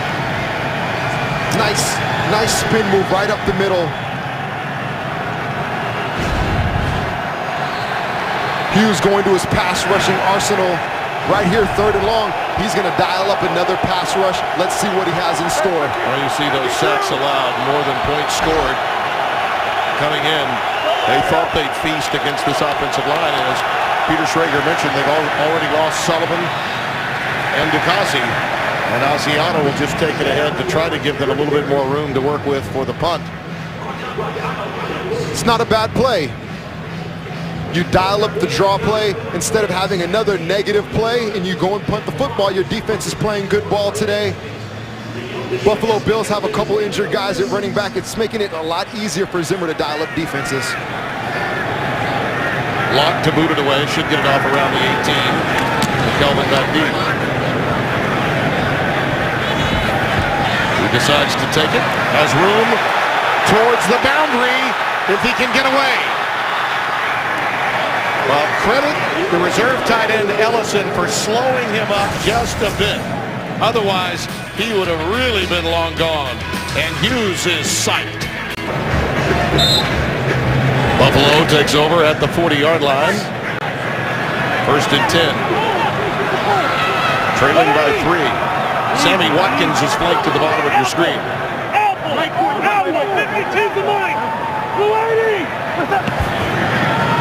Dixon on the delay. Crashing ahead for about 5 yards. I know you noticed something on that special teams play a moment ago. Tell me about it, Brendan. Yeah, you see Robert Blanton with the hustle downfield. He's right here. Robert Blanton, he misses the tackle on the initial hit on McKelvin. Then you see the good hustle by Ellison, but Ellison can't get there. And who's on the spot? Hustling, special teams guy, makes the tackle. Great job by Blanton. Didn't give up on the play. That's how you make football teams and continue getting team photos. Watkins inside the 40-yard line of Minnesota, and we've got a flag down on the opposite side of the field where Hogan and Xavier Rhodes were getting at it. They haven't stopped woofing.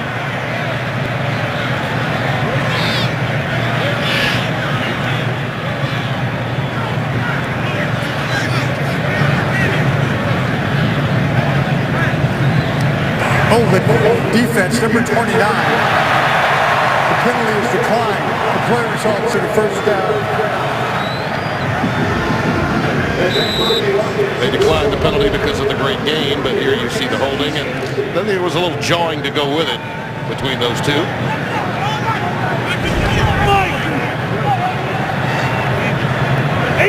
Watkins now flanked up to the top of your screen.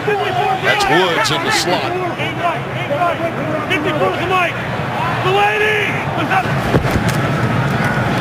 Dixon. Booby inside the 30 to the 29. Stopped by Brinkley. Good play by Booby Dixon. Coming up through the middle, right down that gap right there. Where you see rookie linebacker number 55, Anthony Barr, needs to get in that gap. It's covered 2. He needs to get inside the wide receiver. He was cut out. Booby Dixon reads it and makes a nice gain. A lot of times, right, the younger players can, because they're so aggressive, run themselves out of a play. On 1st down, Orton swings it out to Dixon this time. Takes himself out at about the 20-yard line. Anthony Barr once again front and center on this play. This is more about what Booby Dixon did to make him miss on the swing pass. Young guys in the NFL, the sideline is your friend. Use that sideline. Stay in the hip pocket of the ball carrier. If you're not going to tackle him, at least you're going to force him out of bounds. Summers now has come in as the lone setback, the fullback. Peter mentioned there will be times when they utilize him back there. He'll take it off the left-hand side. He forges ahead. He'll be very close to another first down. And he's not going to try to make anybody miss when he has the ball. Put the bread right in the basket, put your head down, whatever's in front of you, run right through it or right over it. Dixon and Chandler and Hogan all re-enter the game.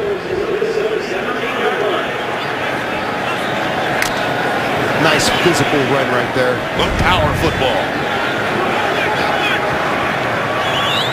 Run to 17, first down.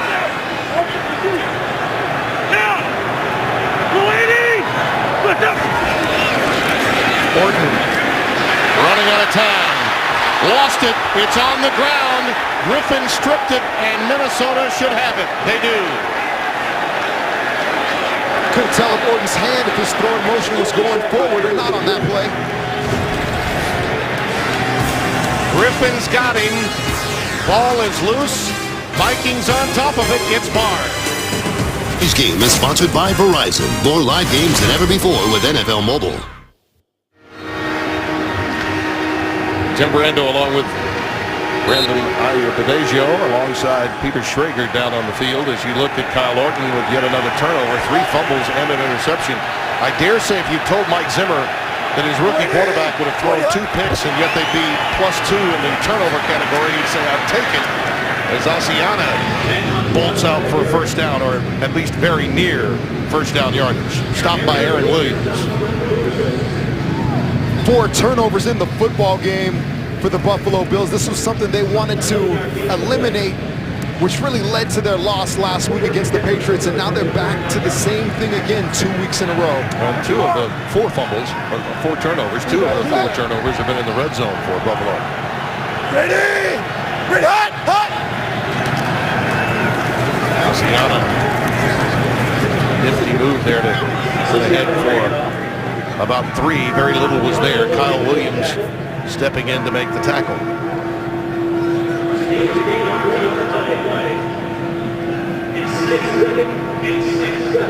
Chad Greenway is enjoying it. What a wonderful leader he is. Former linebacker at Iowa with Kirk Ferentz. Put a lot of pros out of that program into the NFL. Second down and 6. Quick pitch to Asiana. And he's going to be about 3 yards, maybe 2 shy of a first down. Duke Williams the tackle. Let's get a game break from Joel Klett. Joel. All right, Tim, to St. Louis we go. Russell Wilson trying to bring the Seahawks back. Keeps it himself around the right side. Takes it in. 3rd rushing touchdown on the season. And the Super Bowl champs clawing back in this one. It's 21-13 in St. Louis. Back to Buffalo. Tim, Brendan, Peter. I think a lot of people are looking for who's the next Russell Wilson. Joel at the quarterback position in the NFL. We're not sure yet who that might be, but he certainly helped transform the position in the NFL. Jerome Felton, the fullback, did not get the first down. He's shy by a good yard. I think he was stoned at the line of scrimmage there by that defensive front. Kyle Williams, the last to get off that pile, got underneath as they're so good at doing this defensive line.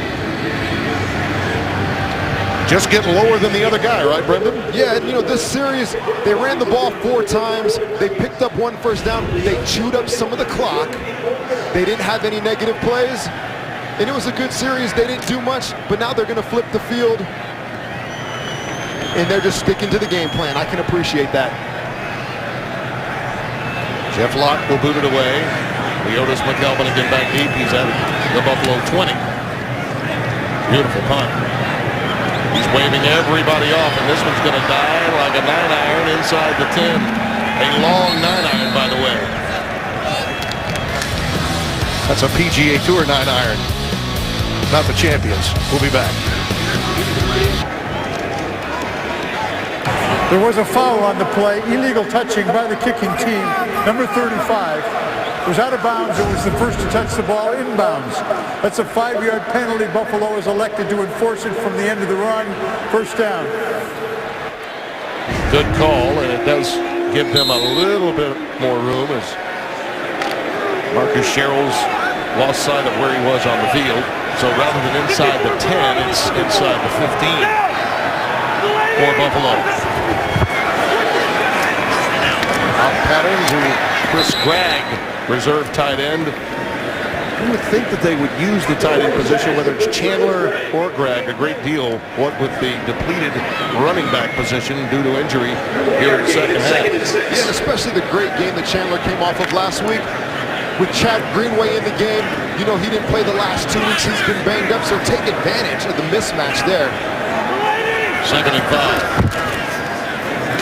Dixon trying to bounce outside. Decides to reverse his field. Negotiates to about the 17. New this season. Stream live local Sunday afternoon games right on your smartphone with NFL Mobile. Bobby Dixon isn't going to outrun anybody to the sideline. He's a big, hefty running back. He's a guy that needs to run the ball downhill. North and south. We got a timeout. Got a injured Viking. I think it's Rhodes being dealt with. He's coming off on most of his own power. A lot of banged up players today. The offensive front for Minnesota depleted.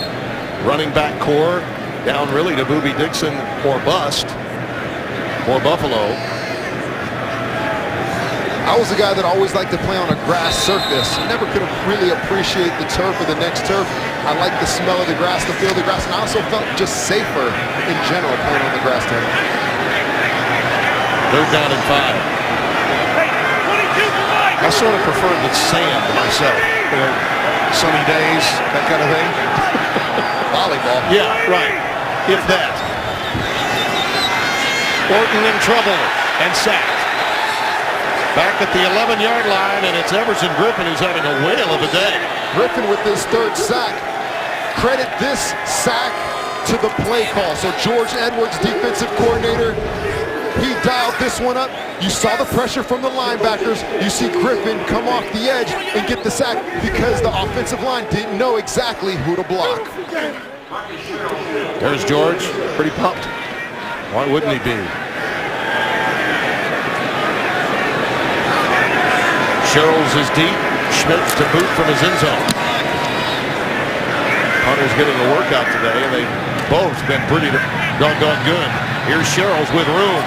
It's a good punt, but the hang time was not as much as perhaps he would have liked. Griffin is having a great day. 5 years out of USC, his 3rd sack of the day. Minnesota takes over after the return to the 49-yard line against Buffalo. Leading by 3, and Jerick McKinnon, who a 29-yard burst a moment ago, gets ahead for 9 on 1st down. Peter Schrager has more on those being pressed into extra duty today. Yeah, the guy to watch is number 21, Leotis McKelvin. Now, he typically returns punts for the team and plays corner. But now C.J. Spiller's out, and the number 2 and 3 kick returners, Marquise Goodwin and Marcus Easley, are both inactive. So who's out there returning kicks? Leotis McKelvin. Now he's doing punt returns, kick returns. Oh yeah, and he's matching up with the number 1 wide receiver. That's a load for him to take on. Graham made that stop. Corey Graham of Jerick McKinnon. Still shy of a 1st down, although I think they want to take a look at it.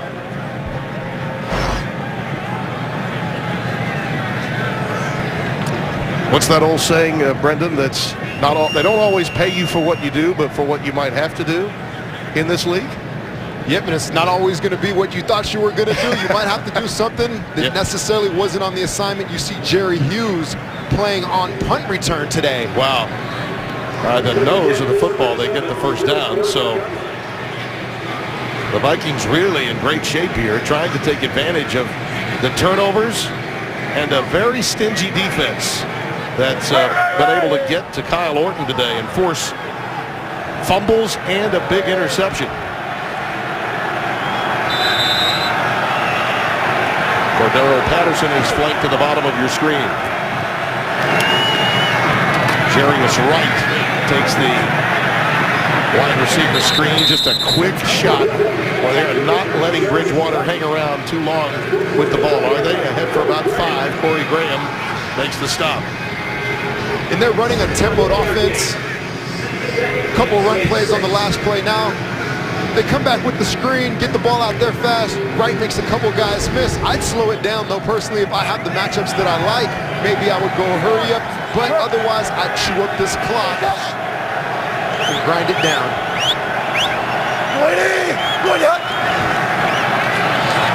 Bridgewater under pressure and a marker down. Should be a hold. Catch is made by Chase Ford down at the 24-yard line. This one's thrown in an area where holding you suspect would be the call. Illegal hands to the face. Offense number 75. 10-yard penalty from the line of scrimmage. Repeat second down. Pat Khalil. Right there with the hands on Hughes' face mask. That's a huge emphasis this year. Hands to the face, whether it's offense or defense. The refs are going to be calling that out. They wanted an explanation, but honestly, that was, you've got to protect your quarterback, and if he doesn't extend his arm, then Bridgewater is in a world of trouble. But anytime a ref sees the hand on the face, automatic. 2nd and 16.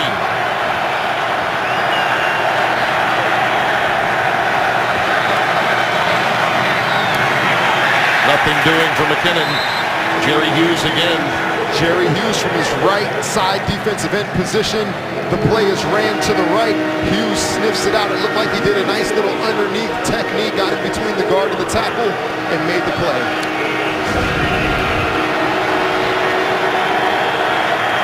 Look how fast he is. The guy is fast. When I saw him, he looked like a linebacker. He is about 6'2", 255, 260. But just looks athletic, nice and trim and slim and fast. There are more to come from TCU that have been converted from safeties, corners, even running backs to defensive end in Gary Patterson's defense with the Horned Frogs. He was one of the classic converted players to the defensive end position as a pass rusher. That's the end of the third.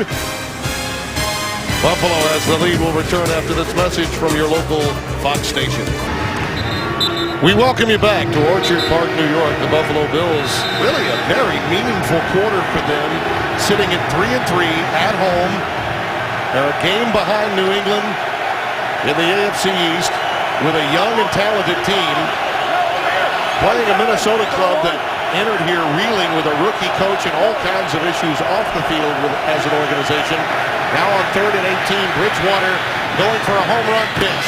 Right. Wow. Oh, that was a great route that he ran. They're going to rule that he is, oh, there's a conversation, in or out. They're going to say he's in. And he stopped his route on a dime. Now they're quickly trying to line up to run yet another play, but the conversation is existing. They are going to call it a catch. The field judge and side judge were having a long conversation about it. Wonder if a challenge flag might be thrown by Buffalo. They're going to say he's out of bounds at the 21-yard line. Buffalo is challenging the ruling on the field that the pass was complete. You had to know that was coming. 28 yards. That challenge might work out for Buffalo. This game on Fox is sponsored by Domino's. Oh, yes, we did. By DirecTV. If you call yourself a sports fan, you gotta get DirecTV. And by Bud Light, who reminds fans to stay in the game and drink responsibly.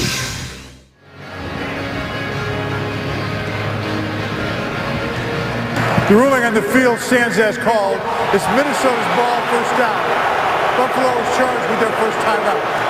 Not enough indisputable evidence, although it was very close. I thought there was a chance as we went to break that maybe the right foot might have lifted and the left foot dragged appropriately. Mike Barrera is back in our Los Angeles studios. It was close, Mike. It really was. Yeah, and I agree with you. It might have lifted, but might doesn't result in a reversal. It's got to be indisputable. Yeah. And I think that they did right with Ed and New York and the booth, leaving it the way it was. There are times when we really have to redefine indisputable with some of these overturns. You're right, Mike. I agree with you. Very important first down. Really just have to question the coverage on that play. Stephon Gilmore playing off. He just needed to be at the first down marker and just wasn't playing tight enough. Wright really dinked him. He stopped the route abruptly to make that catch. Here's McKinnon ahead, stopped at the line of scrimmage. Let's go to Kurt Menefee for a game break in Los Angeles. Kurt. Well, after Kirk Cousins had a couple of wrong game, my apologies. This is Russell Wilson leading the comeback. Cooper Helfet, touchdown. They were down 21-3 at one point. It's now 21-19. Tevin Brendan will straighten it out over here. Well, a big comeback by the reigning champs. Here, Minnesota leading by 3 over Buffalo. Threatening the red zone again. Swing pass. Boy, that one knocked away. Beautiful. Could have been a pick 6 if Jarius Wynn has the speed necessary. He knocked it away, got his big paw up, and we've got some extracurricular activities away from the ball around the 10-yard line in the secondary. Stephon Gilmore involved.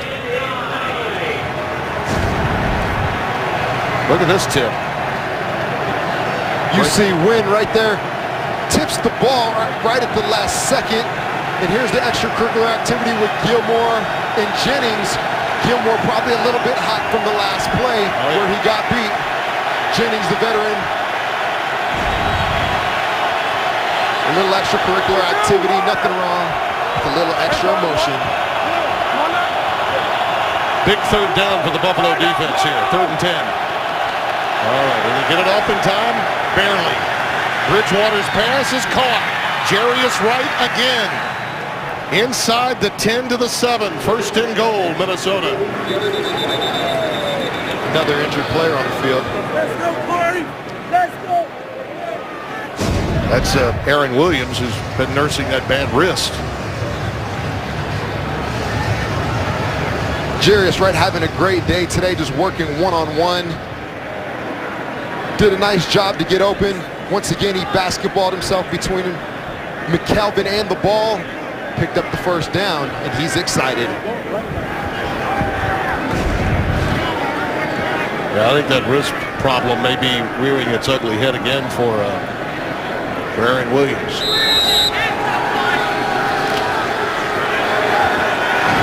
Well, on this drive, they've converted a 3rd and 18 and a 3rd and 10. Have not relinquished a rushing touchdown. Let's see what happens here with Asiata in the backfield on 1st and goal. Wow, inside move. Jerry Hughes with the sack coming off the right side.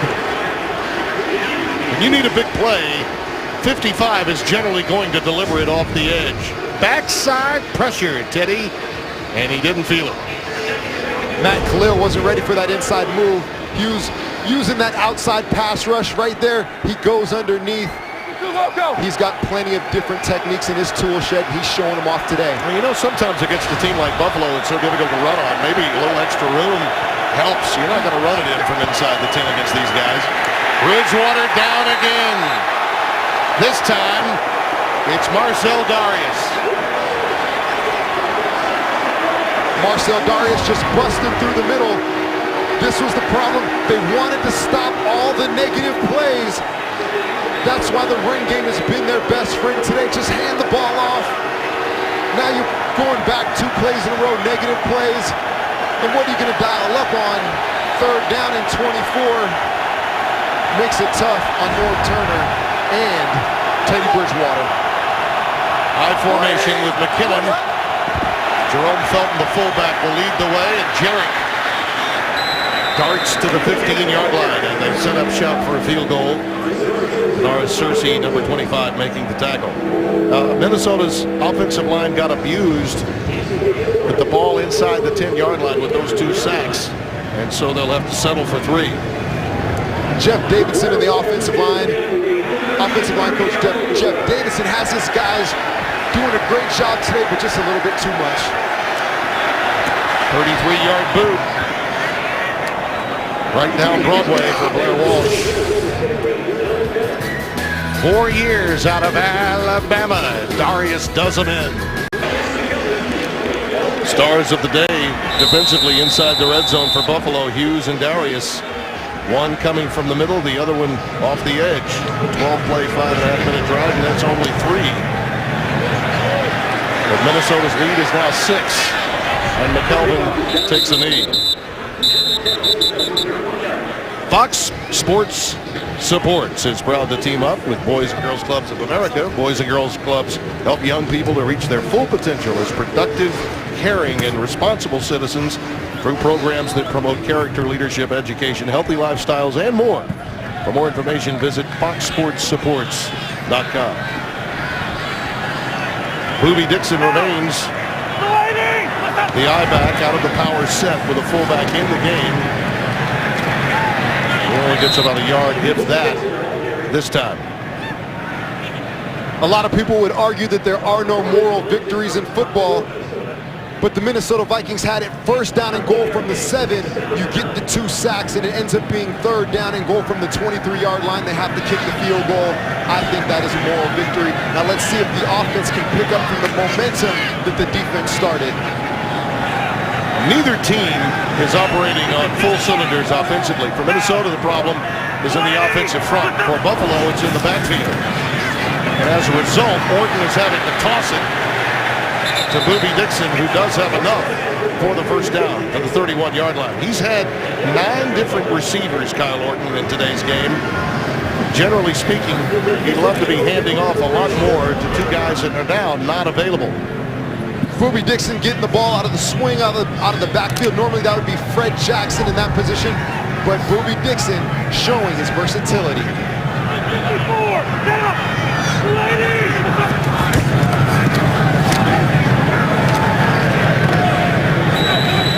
There's Dixon again out ahead for 4 yards. You know, Bryce Brown is not able to go, Peter Schrager. I'm guessing at this point, Doug Marone's thinking about the guy that he doesn't have available. Yeah, you know, you're down all these running backs, and Boobie Dixon's going to be the guy today, but thinking long-term, they traded a 4th-round pick back at the draft to bring in Bryce Brown, who was with the Eagles the last couple of years, so he might be the guy to look for next week. But in the meantime, Tim, it's the Boobie Dixon show. Yeah, it is. 2nd and 7. Summers is the fullback. He'll lead Dixon to about the 36, 37-yard line. Griffin, among others, and on the pile for Minnesota. Boobie Dixon with the counter play right there. Backside guard pulls. The fullback comes through and he pulls. Dixon doing a good job today. He had 14 rushes on the season. Today, he has 12.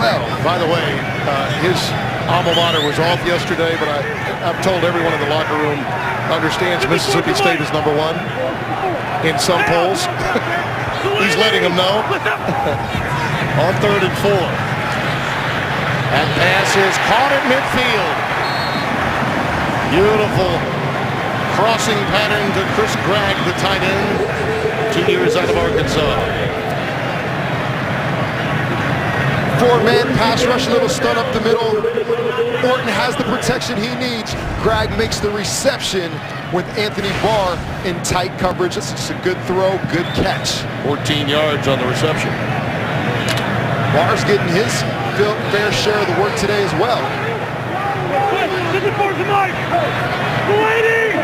Minnesota is taking the crowd out of this, but Buffalo, if they can get something going here, now we're going to be heard from after the interference penalty against Griffin that's coming up against the tight end, Lee Smith. The bad thing about it is Smith wasn't even looking for the ball. I think that's what Emerson's talking about. Defense, number 97. Yeah. 5-yard penalty from the line of scrimmage. Automatic first down. That was some type of busted play. I don't know what happened, but it looked a little bit awkward. Smith wasn't looking for the ball. Orton threw it to him for one reason or the other, and it resulted in a penalty. First down. From the 44-yard line of Minnesota. Haven't heard from Watkins in a while, have we? A steady diet of Boobie, that's for sure. Nothing there this time. Captain Mullerley making the tackle. In those plays in the flat, you see they keep going there early and often. Last time it resulted in a first down, but now it results in a negative play. The defense is starting to heat up. 2nd and long. 2nd and 13 to be exact. And you keep thinking, they're making them stretch the field, the width of the field. When do they take their shot with Watkins?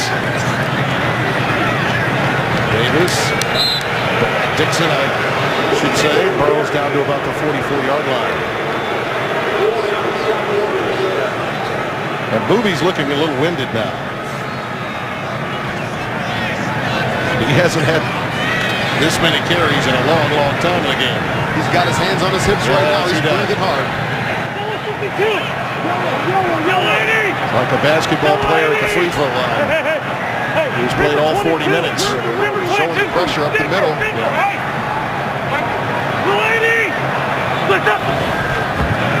On 3rd and 10. Got more pressure. They got him again. Sharif Floyd, 73.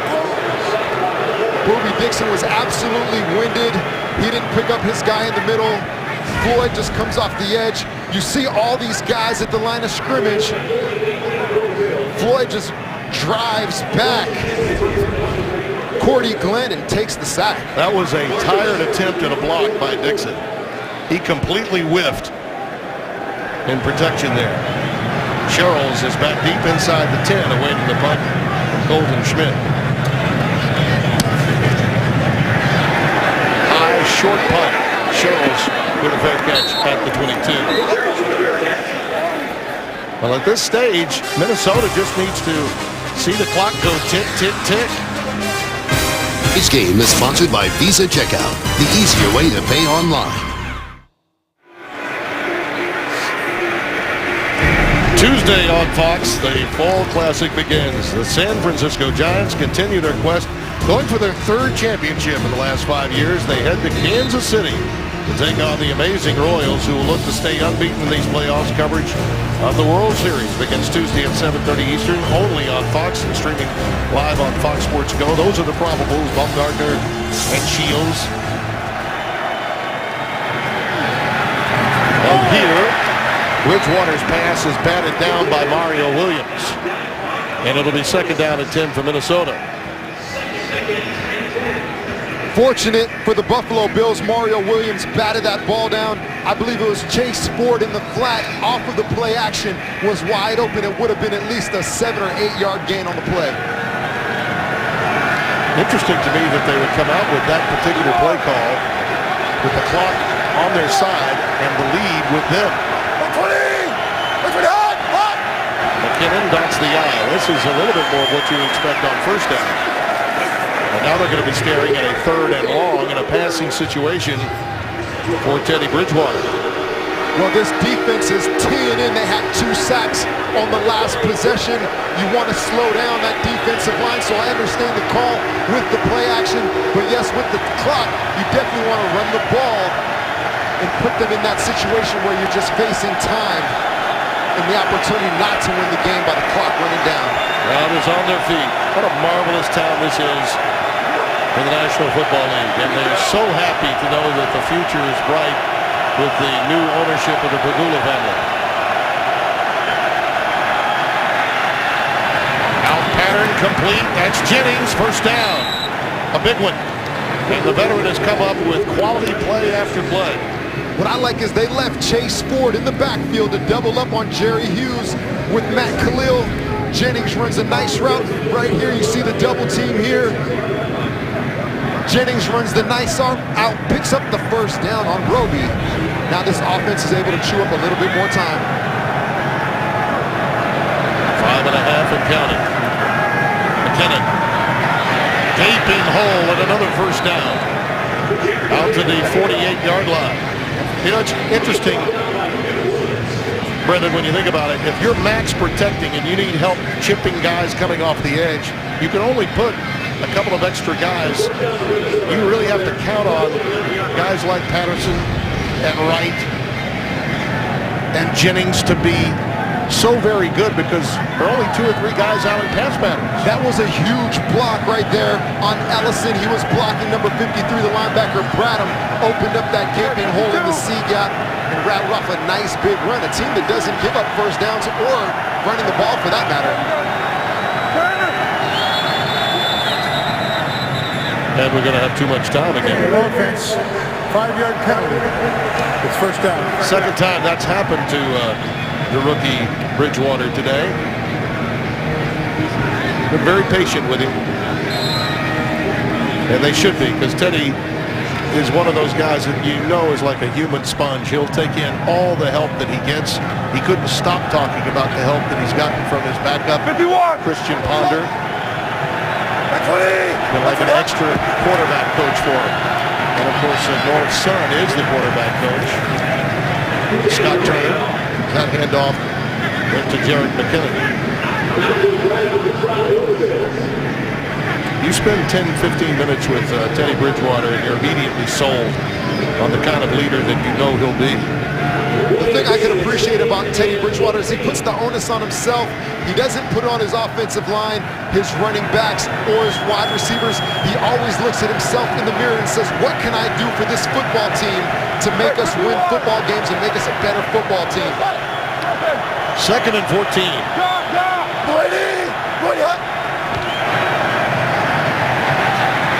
Looking long. Patterson. Well, he tried to extend. Good coverage from McKelvin, who's got 2 interceptions today, and it falls incomplete. He just overthrew him. One thing that Norv Turner talked about Teddy Bridgewater when he drops back. He has a strong arm. He said his arm is only going to get stronger. Right here, you see the pass to Patterson. It's just out of his reach. But as he matures, he said the best thing you can do for a quarterback is to not throw the ball too hard or too long. He just missed right there. And as he matures, he will develop a better long ball in time. Well, only a few times that they've asked him to take a full 4 or 5 step drop. Most of it has been quick outs, slip screens, and the like. And here, the rookie decides to carry it himself. And he gets it into Buffalo territory to the 48-yard line, which does help in terms of field position to pin Buffalo back. And with the way the Vikings defense has been playing against this crippled Buffalo offense minus its 2 best backs, that was an important play right there. Absolutely, we talked about it. There's a few things you needed to pack in your tool shed. One is your run game. They have 151 yards on the ground so far, and your defense as well as your offensive line. The Vikings are executing. McKelvin will hope for the best that this one will roll into the end zone. The Bills will have it. 3:07 and 2 timeouts left. Down by 6. We're in this predicament because of turnovers. Hogan had 1. Woods had another. Orton's thrown a pick, and he's also fumbled the football. Those 4 turnovers really the difference in this game. They trail by 6 as they begin play, and this quick crossing pattern, shallow cross, is connected to Robert Woods. Chad Greenway making the tackle, number 52. They've gotten 30 plays and more from him today, coming off that rib injury that had him on the inactive list a week ago. 2nd and 7. Orton again, this time to the tight end, Scott Chandler. Now that's a great play call right there. The Vikings have been showing this defense with A penetration, A pressure the whole game. Right here, Anthony Barr's in the A gap. They get Chandler out wide. He has to go all the way across from one A gap to the other and cover Chandler in the flat, which is a very tough job. You can't let a disguise get in the way of you covering your man. And now they're back to the A gap pressure once again. Yellow lady! Yellow lady! Hey! 22 for Mike! The lady! Lift up! Orton is flushed from the pocket. Floyd in hot pursuit, and he gets rid of it outside the tackle box. Sharif Floyd, 73, providing that pressure. Can Kyle Orton, as a starter in this league, get above the 500 mark? In 72 games start, coming into today, he was 36 and 36.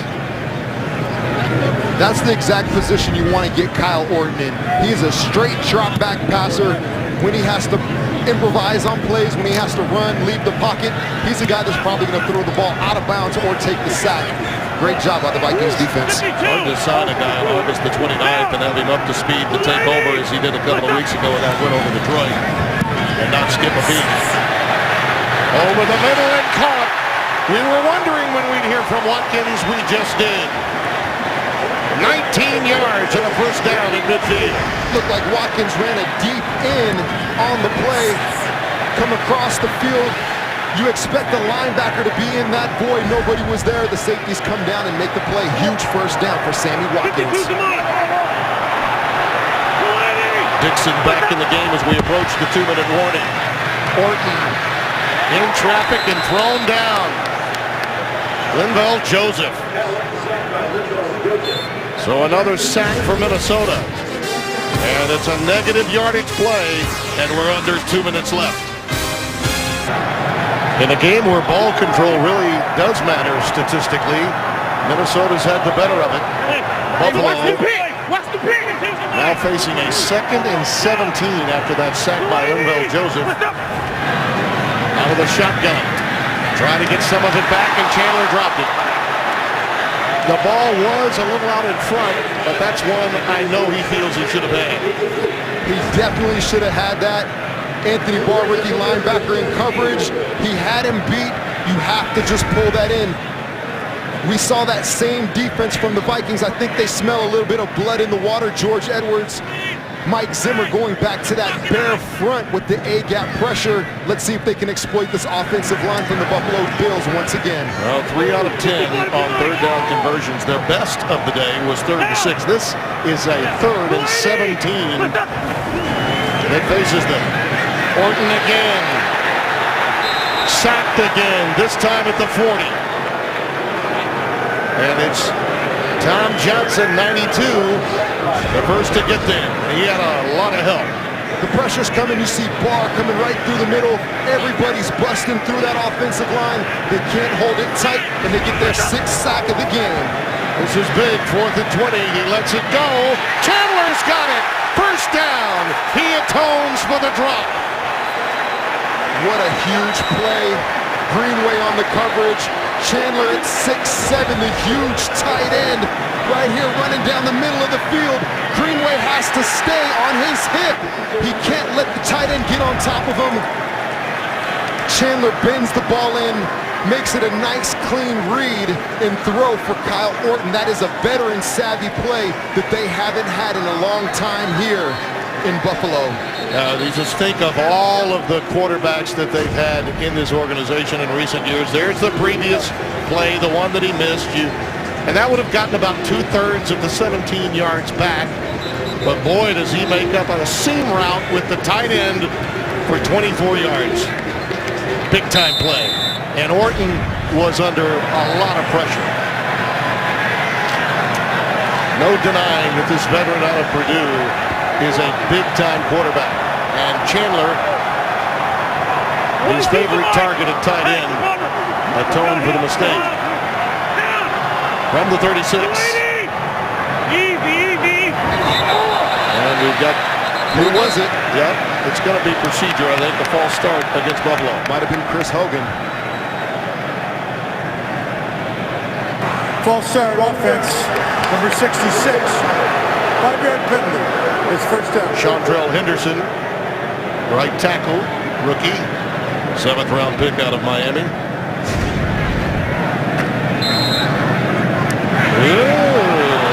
Movement looked awfully simultaneous, didn't it? Could have easily been offsides.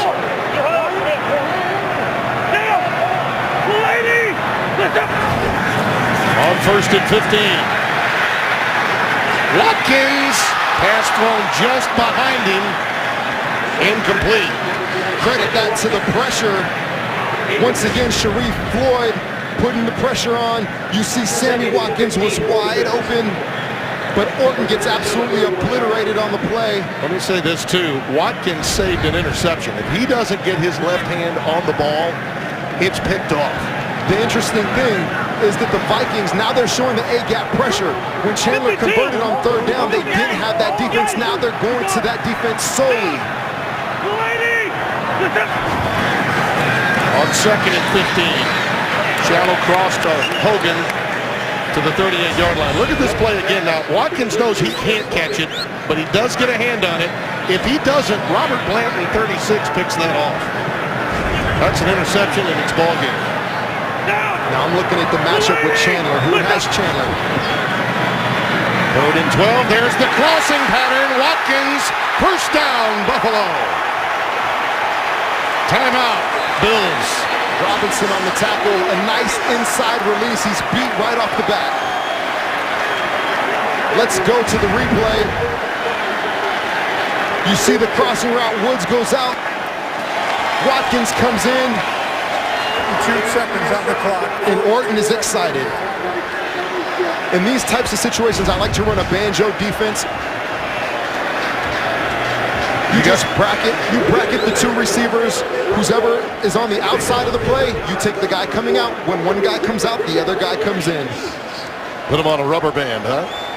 7 career fourth quarter comes back. You think about it, Orton, this would be monumental for this organization. They need this game. I mean, they're 3-3, a game behind New England, a young and talented team, but bruised and battered today without their 2 best backs. Spiller went down after a 53-yard run. Jackson, their most consistent player, went out prior to that.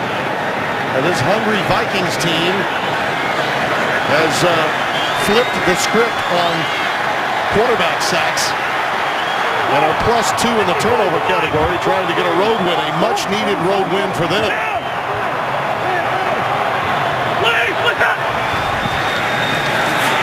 Orton lofting it. Miscommunication. Yep, that time Chandler was running in. The pass went out. Kyle did not want to absorb a sack. You see the... Oh, here it comes. So we are going to get a late flag. Intentional grounding, perhaps. Well, that looked like a miscommunication to me. I agree with you. I think he thought that his tight end was running an up and away. Intentional grounding. Offense number 18. There was no receiver in the area. The thing is, because correction, ball will be placed at the spot of the foul, and there's a 10-second runoff and a loss of down. And he was not. Take the clock from 37. You see the tackle. Yeah.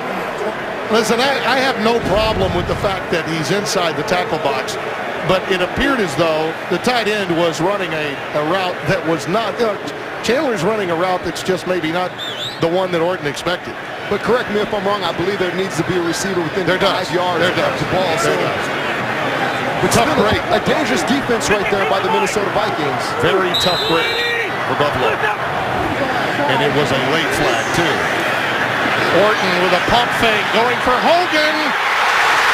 He's got it at the 1-yard line. And they are hurrying to the line of scrimmage. Time winding down. Tick, tick, tick at 7.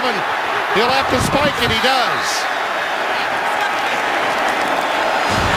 How about this catch from Hogan? Against Xavier Rhodes. Back shoulder, tight coverage on Rhodes. He puts it in the only place that Hogan can get the ball, and Orton is excited. We are down to the wire. One play to win it. What do you think? Sammy Watkins. Ruby Dixon is the lone setback. They did have the timeout left. The Vikings take one defensively. They want to figure it out. Minnesota, that's their first. It's a 30-second timeout. They're unsure themselves, and that gives Orton a breather. They've converted a 4th down in this series. They've overcome sacks, 2nd and longs, 3rd and longs. And you see the road record and the misery index for Minnesota as a result.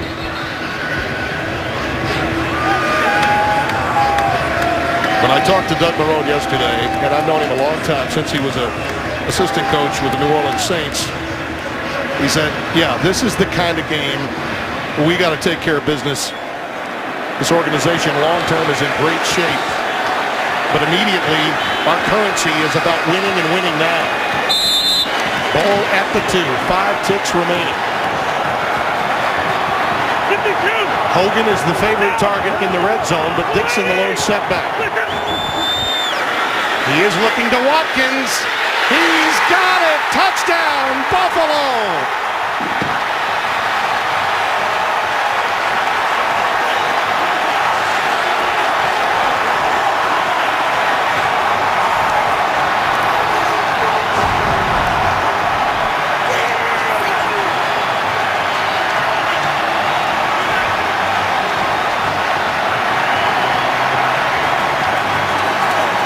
Great call by you, partner, 2 plays ago.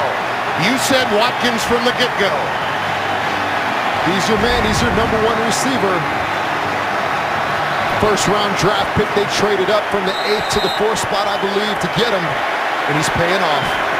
Well, we opened today seeing the Hall of Famer Jim Kelly shake the hand of Teddy Bridgewater to say welcome to the National Football League in your first road game. Well, the youngster just got schooled by another veteran, Kyle Orton, proving that years in this league at the mission-critical position plays a big role in victory and defeat. Orton has always come up big in big games. Like I mentioned before his rookie year, he went 10-5 as a rookie. This drive, Orton has 24 yards on 4th down. He picked up. He also converted an 18-yarder on a 3rd and 12, a 28-yarder on a 2nd and 20. Now you add that up, that is clutch. Yeah, Orton is on fire. He's done a great job. And the offensive line finally got it together, and they blocked for him the last minute of this drive. Can't say enough about the play by Chandler, who made that big catch after he had dropped a crossing pattern to come back and make the big play on 4th and 20. Just remarkable. We'll have bonus coverage of the Saints and Lions coming up immediately after we're done. That's a close one, and they go on sides. And we have a rugby play here to close it out. Cordero Patterson's got it at this moment, looking for some help and getting it. They'll have to keep it alive, and it's over. The Buffalo Bills get that elusive victory. For Brendan Ironbadejo and Peter Schrager, this is Tim Brando. So long from Ralph Wilson Stadium. The Bills win by 1. Let's get to Kurt Menefee in our Los Angeles studios.